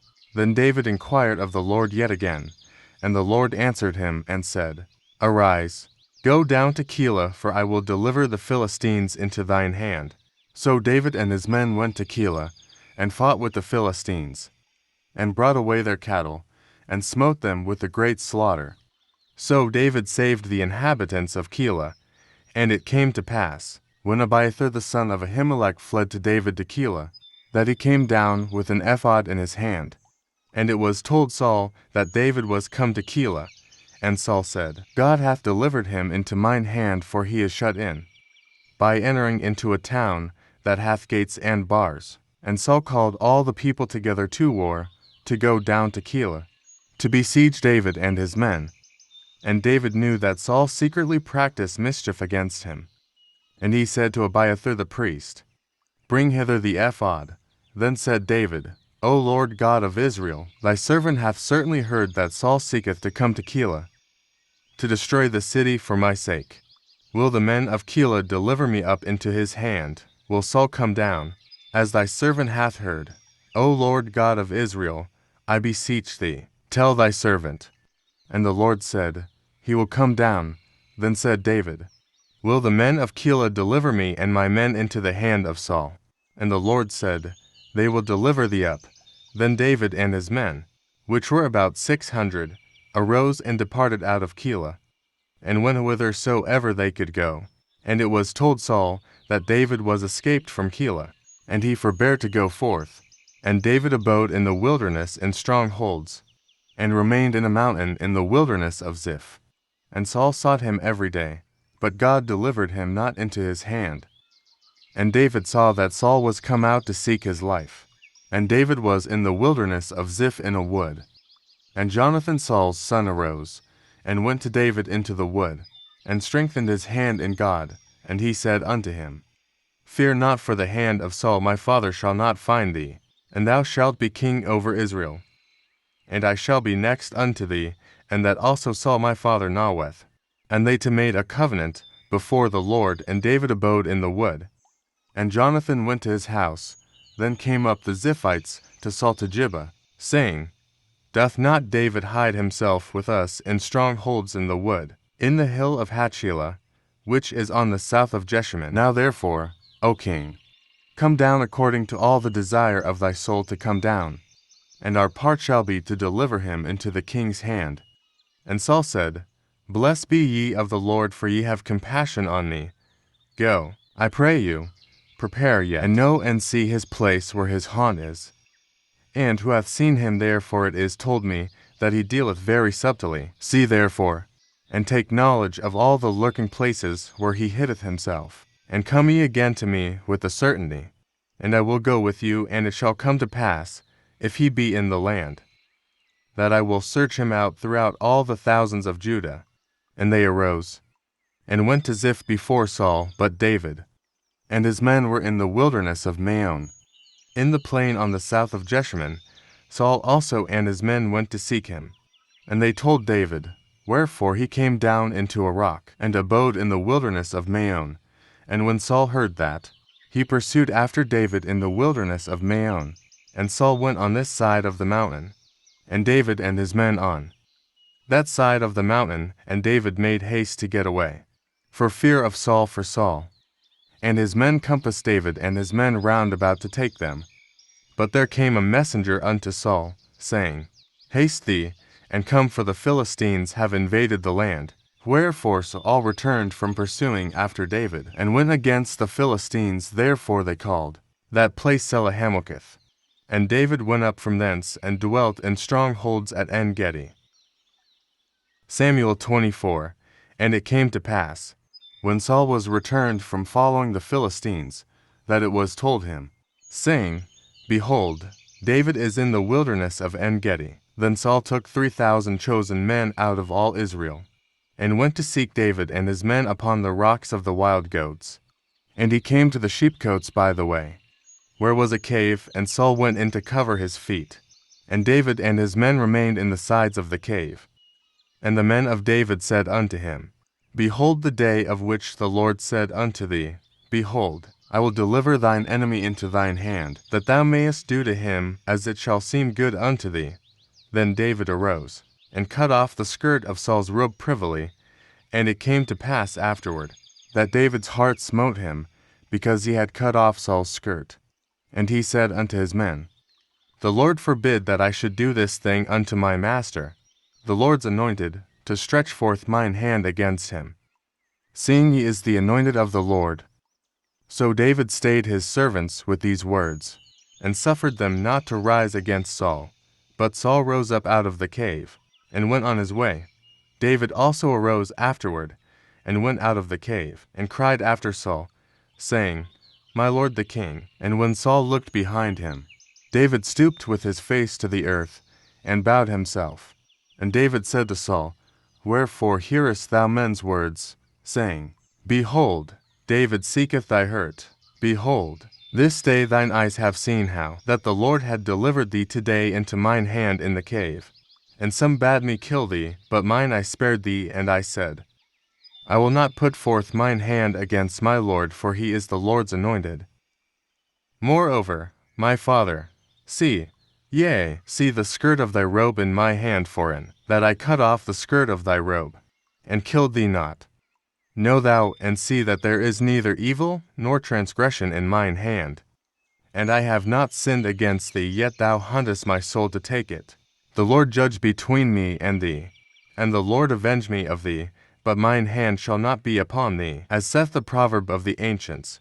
Wickedness proceedeth from the wicked, but mine hand shall not be upon thee. After whom is the king of Israel come out? After whom dost thou pursue? After a dead dog, after a flea. The Lord therefore be judge, and judge between me and thee, and see, and plead my cause, and deliver me out of thine hand. And it came to pass, when David had made an end of speaking these words unto Saul, that Saul said, Is this thy voice, my son David? And Saul lifted up his voice, and wept. And he said to David, Thou art more righteous than I, for thou hast rewarded me good, whereas I have rewarded thee evil. And thou hast showed this day how that thou hast dealt well with me, forasmuch as, when the Lord had delivered me into thine hand, thou killest me not. For if a man find his enemy, will he let him go well away? Wherefore the Lord reward thee good for that thou hast done unto me this day. And now, behold, I know well that thou shalt surely be king, and that the kingdom of Israel shall be established in thine hand. Swear now therefore unto me by the Lord, that thou wilt not cut off my seed after me, and that thou wilt not destroy my name out of my father's house. And David sware unto Saul. And Saul went home, but David and his men get them up unto the hold. Samuel 25. David and Abigail. And Samuel died, and all the Israelites were gathered together, and lamented him, and buried him in his house at Ramah. And David arose, and went down to the wilderness of Paran. And there was a man in Maon, whose possessions were in Carmel, and the man was very great. And he had 3,000 sheep, and 1,000 goats, and he was shearing his sheep in Carmel. Now the name of the man was Nabal, and the name of his wife Abigail, and she was a woman of good understanding, and of a beautiful countenance, but the man was churlish and evil in his doings, and he was of the house of Caleb. And David heard in the wilderness that Nabal did shear his sheep. And David sent out 10 young men, and David said unto the young men, Get you up to Carmel, and go to Nabal, and greet him in my name, and thus shall ye say to him that liveth in prosperity, Peace be both to thee, and peace be to thine house, and peace be unto all that thou hast. And now I have heard that thou hast shearers now thy shepherds which were with us. We hurt them not, neither was there aught missing unto them. All the while they were in Carmel. Ask thy young men, and they will show thee. Wherefore let the young men find favor in thine eyes, for we come in a good day give. I pray thee, whatsoever cometh to thine hand unto thy servants, and to thy son David. And when David's young men came, They spake to Nabal according to all those words in the name of David, and ceased. And Nabal answered David's servants, and said, Who is David? And who is the son of Jesse? There be many servants nowadays, that break away every man from his master. Shall I then take my bread, and my water, and my flesh that I have killed for my shearers, and give it unto men, whom I know not, whence they be? So David's young men turned their way, and went again, and came and told him all those sayings. And David said unto his men, Gird you on every man his sword. And they girded on every man his sword. And David also girded on his sword, and there went up after David about 400 men, and 200 abode by the stuff. But one of the young men told Abigail, Nabal's wife, saying, Behold, David sent messengers out of the wilderness to salute our master, and he railed on them. But the men were very good unto us, and we were not hurt. Neither missed we anything, as long as we were conversant with them. When we were in the fields, they were a wall unto us, both by night and day. All the while we were with them keeping the sheep. Now therefore know and consider what thou wilt do, for evil is determined against our master, and against all his household, for he is such a son of Belial, that a man cannot speak to him. Then Abigail made haste, and took 200 loaves, and 2 bottles of wine, and 5 sheep ready dressed, and 5 measures of parched corn, and 100 clusters of raisins, and 200 cakes of figs, and laid them on asses. And she said unto her servants, Go on before me, behold, I come after you. But she told not her husband Nabal. And it was so, as she rode on the ass, that she came down by the covert of the hill. And, behold, David and his men came down against her, and she met them. Now David had said, Surely in vain have I kept all that this fellow hath in the wilderness, so that nothing was missed of all that pertained unto him. And he hath requited me evil for good. So and more also do God unto the enemies of David, if I leave of all that pertain to him by the morning light any that pisseth against the wall. And when Abigail saw David, she hasted, and lighted off the ass, and fell before David on her face, and bowed herself to the ground, and fell at his feet, and said, Upon me, my lord, upon me let this iniquity be, and let thine handmaid, I pray thee, speak in thine audience, and hear the words of thine handmaid. Let not my lord, I pray thee, regard this man of Belial, even Nabal, for as his name is, so is he. Nabal is his name, and folly is with him. But I thine handmaid saw not the young men of my lord, whom thou didst send. Now therefore, my lord, as the Lord liveth, and as thy soul liveth, seeing the Lord hath withholden thee from coming to shed blood, and from avenging thyself with thine own hand, now let thine enemies, and they that seek evil to my lord, be as Nabal.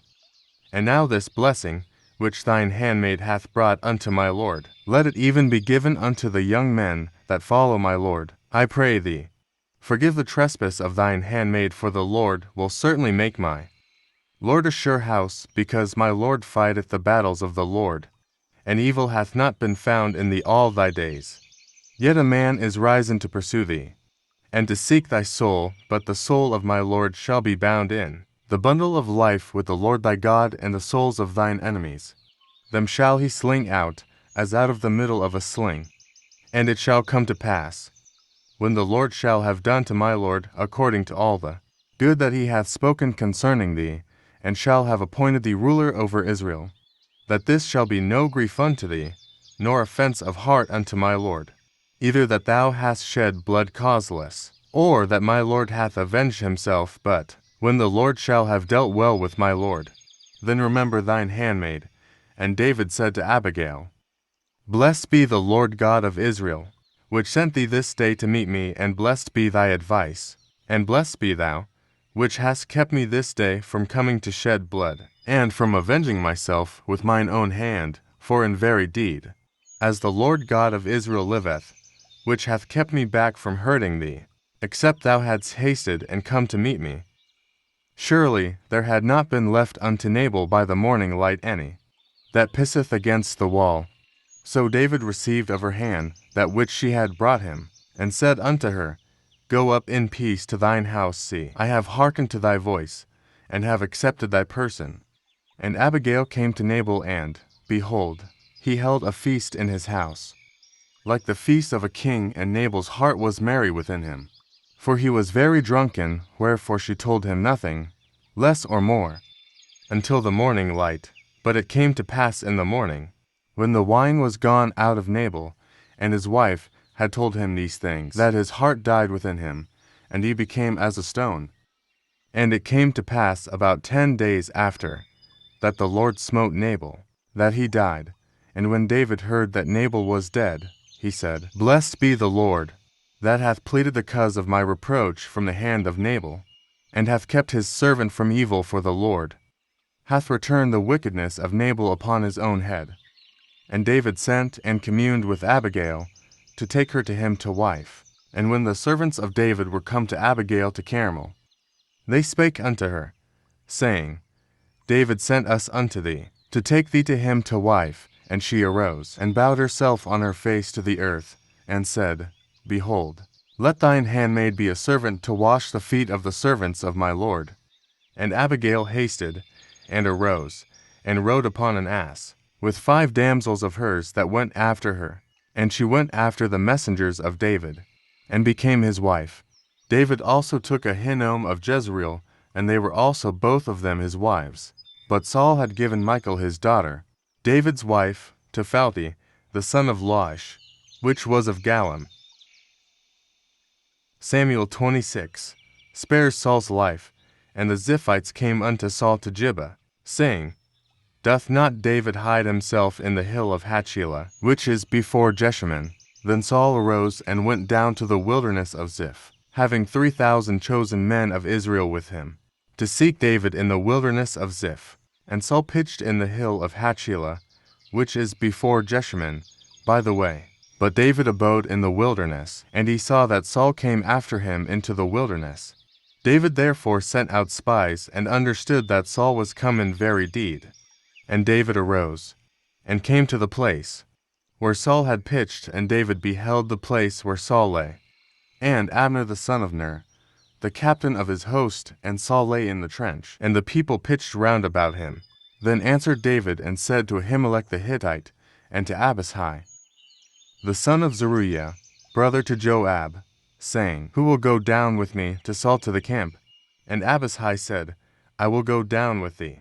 So David and Abishai came to the people by night, and, behold, Saul lay sleeping within the trench, and his spear stuck in the ground at his bolster. But Abner and the people lay round about him.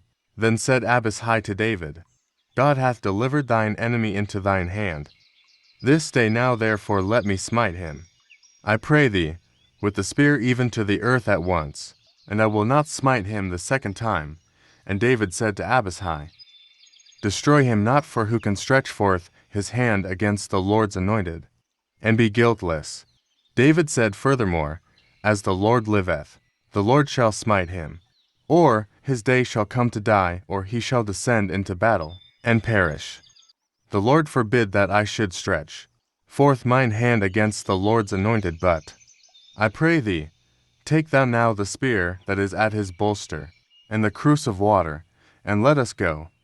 So David took the spear, and the cruse of water from Saul's bolster, and they get them away. And no man saw it, nor knew it, neither awaked, for they were all asleep, because a deep sleep from the Lord was fallen upon them. Then David went over to the other side, and stood on the top of an hill afar off, a great space being between them. And David cried to the people, and to Abner the son of Ner, saying, Answerest thou not, Abner?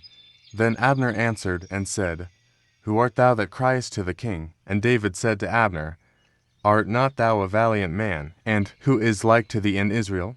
Wherefore then hast thou not kept thy lord the king? For there came one of the people in to destroy the king thy lord. This thing is not good that thou hast done, as the Lord liveth. Ye are worthy to die, because ye have not kept your master, the Lord's anointed. And now see where the king's spear is, and the cruse of water that was at his bolster. And Saul knew David's voice, and said, Is this thy voice, my son David? And David said, It is my voice, my lord, O king. And he said, Wherefore doth my lord thus pursue after his servant? For what have I done, or what evil is in my hand? Now, therefore, I pray thee, let my lord the king hear the words of his servant. If the Lord have stirred thee up against me, let him accept an offering, but if they be the children of men, cursed be they before the Lord, for they have driven me out this day from abiding in the inheritance of the Lord, saying, Go, serve other gods. Now therefore, let not my blood fall to the earth before the face of the Lord, for the king of Israel is come out to seek a flea. As when one doth hunt a partridge in the mountains. Then said Saul, I have sinned, return, my son David, for I will no more do thee harm. Because my soul was precious in thine eyes this day, behold, I have played the fool, and have erred exceedingly. 2 David answered and said, Behold the king's spear, and let one of the young men come over and fetch it. The Lord rendered to every man his righteousness, and his faithfulness, for the Lord delivered thee into my hand today. But I would not stretch forth mine hand against the Lord's anointed. And, behold, as thy life was much set by this day in mine eyes, so let my life be much set by in the eyes of the Lord, and let him deliver me out of all tribulation. Then Saul said to David, Blessed be thou, my son David, thou shalt both do great things, and also shalt still prevail. So David went on his way, and Saul returned to his place. Samuel 27. And David said in his heart, I shall now perish one day by the hand of Saul. There is nothing better for me than that I should speedily escape into the land of the Philistines. And Saul shall despair of me, to seek me any more in any coast of Israel, so shall I escape out of his hand. And David arose, and he passed over with the 600 men that were with him unto Achish, the son of Maoch, king of Gath. And David dwelt with Achish at Gath, he and his men, every man with his household, even David with his 2 wives, Ahinoam the Jezreelitess, and Abigail the Carmelitess, Nabal's wife. And it was told Saul that David was fled to Gath, and he sought no more again for him. And David said unto Achish, If I have now found grace in thine eyes, let them give me a place in some town in the country, that I may dwell there. For why should thy servant dwell in the royal city with thee? Then Achish gave him Ziklag that day. Wherefore Ziklag pertaineth unto the kings of Judah unto this day. And the time that David dwelt in the country of the Philistines was a full year and 4 months. And David and his men went up, and invaded the Geshurites, and the Gezrites, and the Amalekites, for those nations were of old the inhabitants of the land. As thou goest to Shur, even unto the land of Egypt, and David smote the land, and left neither man nor woman alive, and took away the sheep, and the oxen, and the asses, and the camels, and the apparel, and returned, and came to Achish. And Achish said, Whither have ye made a road today? And David said, Against the south of Judah, and against the south of the Jerahmeelites, and against the south of the Kenites. And David saved neither man nor woman alive, to bring tidings to Gath, saying, Lest they should tell on us, saying, So did David, and so will be his manner all the while he dwelleth in the country of the Philistines. And Achish believed David, saying, He hath made his people Israel utterly to abhor him, therefore he shall be my servant forever. Samuel 28. And it came to pass in those days, that the Philistines gathered their armies together for warfare, to fight with Israel. And Achish said unto David, Know thou assuredly, that thou shalt go out with me to battle, thou and thy men. And David said to Achish, Surely thou shalt know what thy servant can do. And Achish said to David, Therefore will I make thee keeper of mine head forever. Now Samuel was dead, and all Israel had lamented him, and buried him in Ramah, even in his own city. And Saul had put away those that had familiar spirits, and the wizards, out of the land. And the Philistines gathered themselves together, and came and pitched in Shunem. And Saul gathered all Israel together, and they pitched in Gilboa. And when Saul saw the host of the Philistines, he was afraid, and his heart greatly trembled.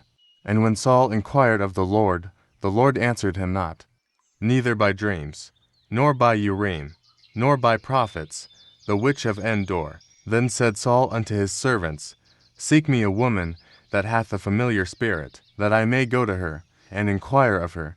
And his servants said to him, Behold, there is a woman that hath a familiar spirit at Endor. And Saul disguised himself, and put on other raiment, and he went, and to men with him.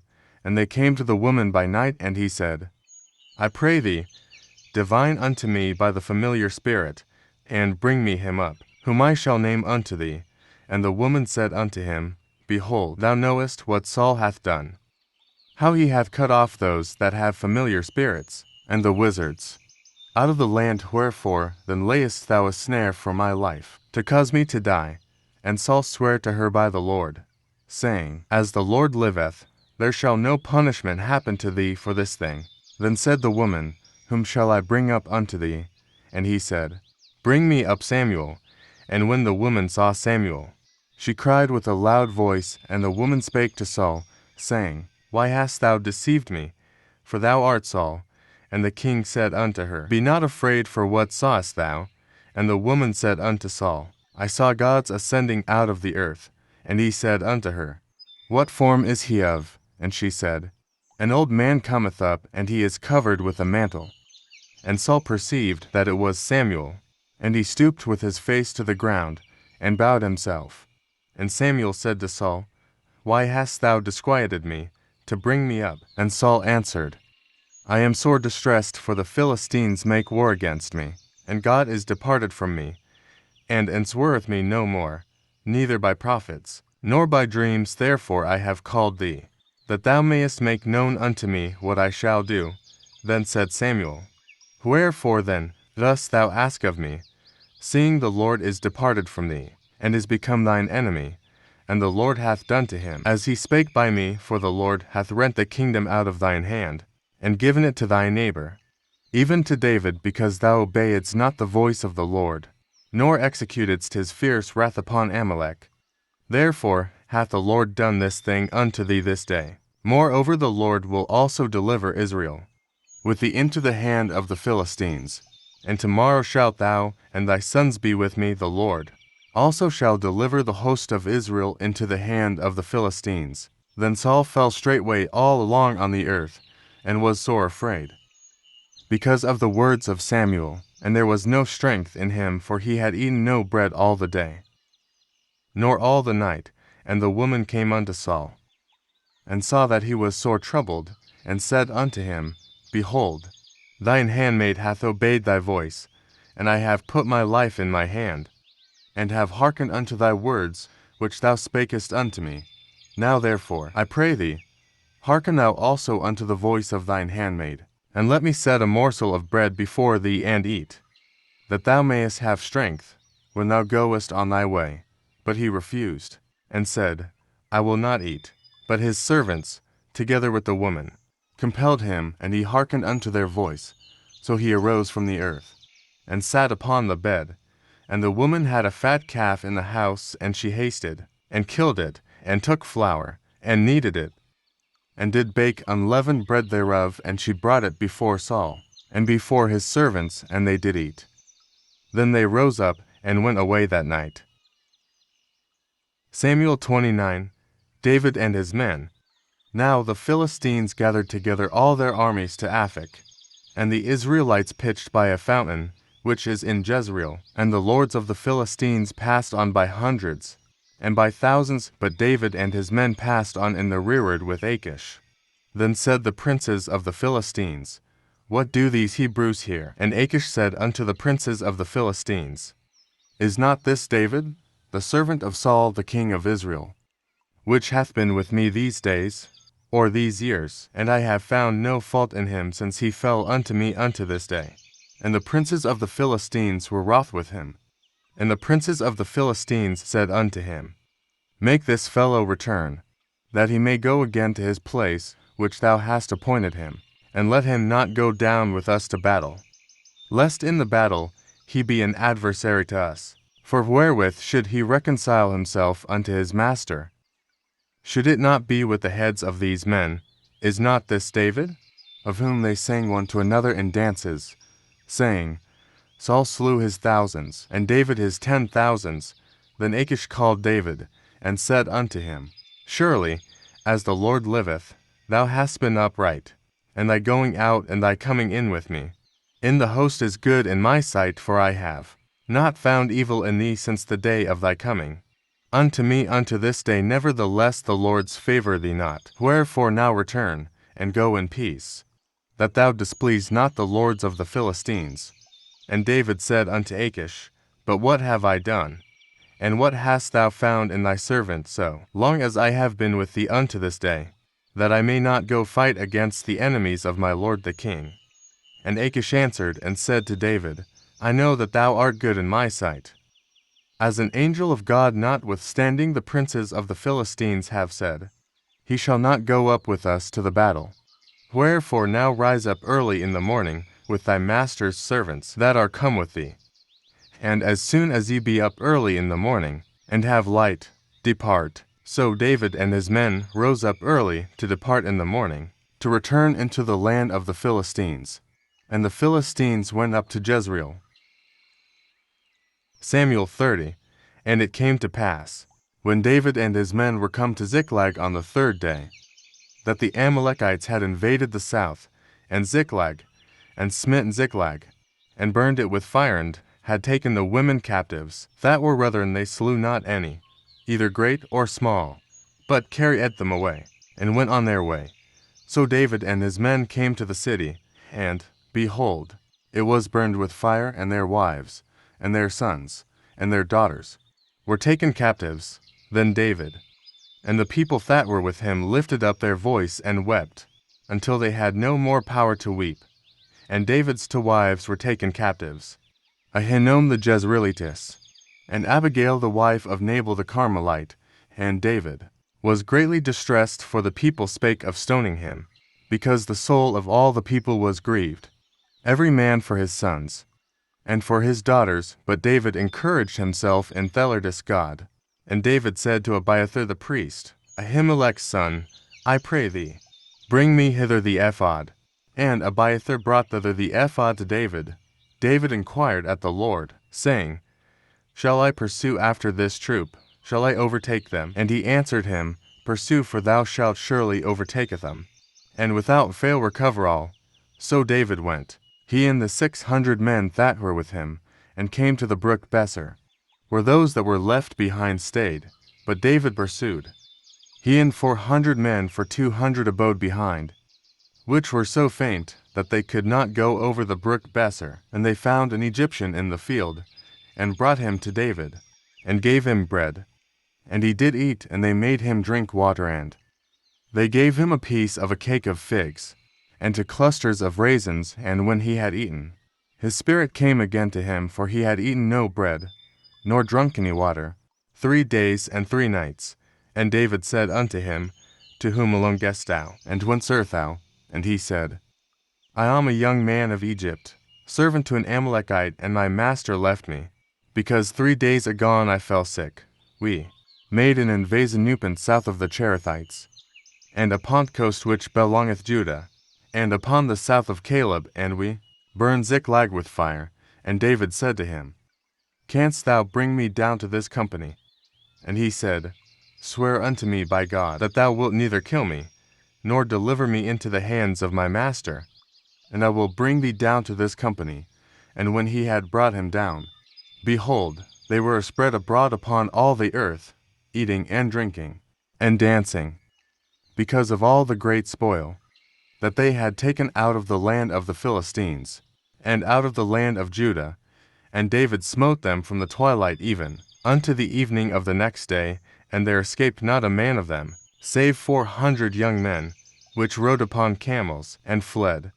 And David recovered all that the Amalekites had carried away. And David rescued his 2 wives, and there was nothing lacking to them, neither small nor great, neither sons nor daughters, neither spoil, nor anything that they had taken to them. David recovered all. And David took all the flocks and the herds, which they drave before Thozio-Therkedal, and said, This is David's spoil, dividing the spoil. And David came to the 200 men, which were so faint that they could not follow David, whom they had made also to abide at the brook Besser. And they went forth to meet David, and to meet the people that were with him. And when David came near to the people, he saluted them.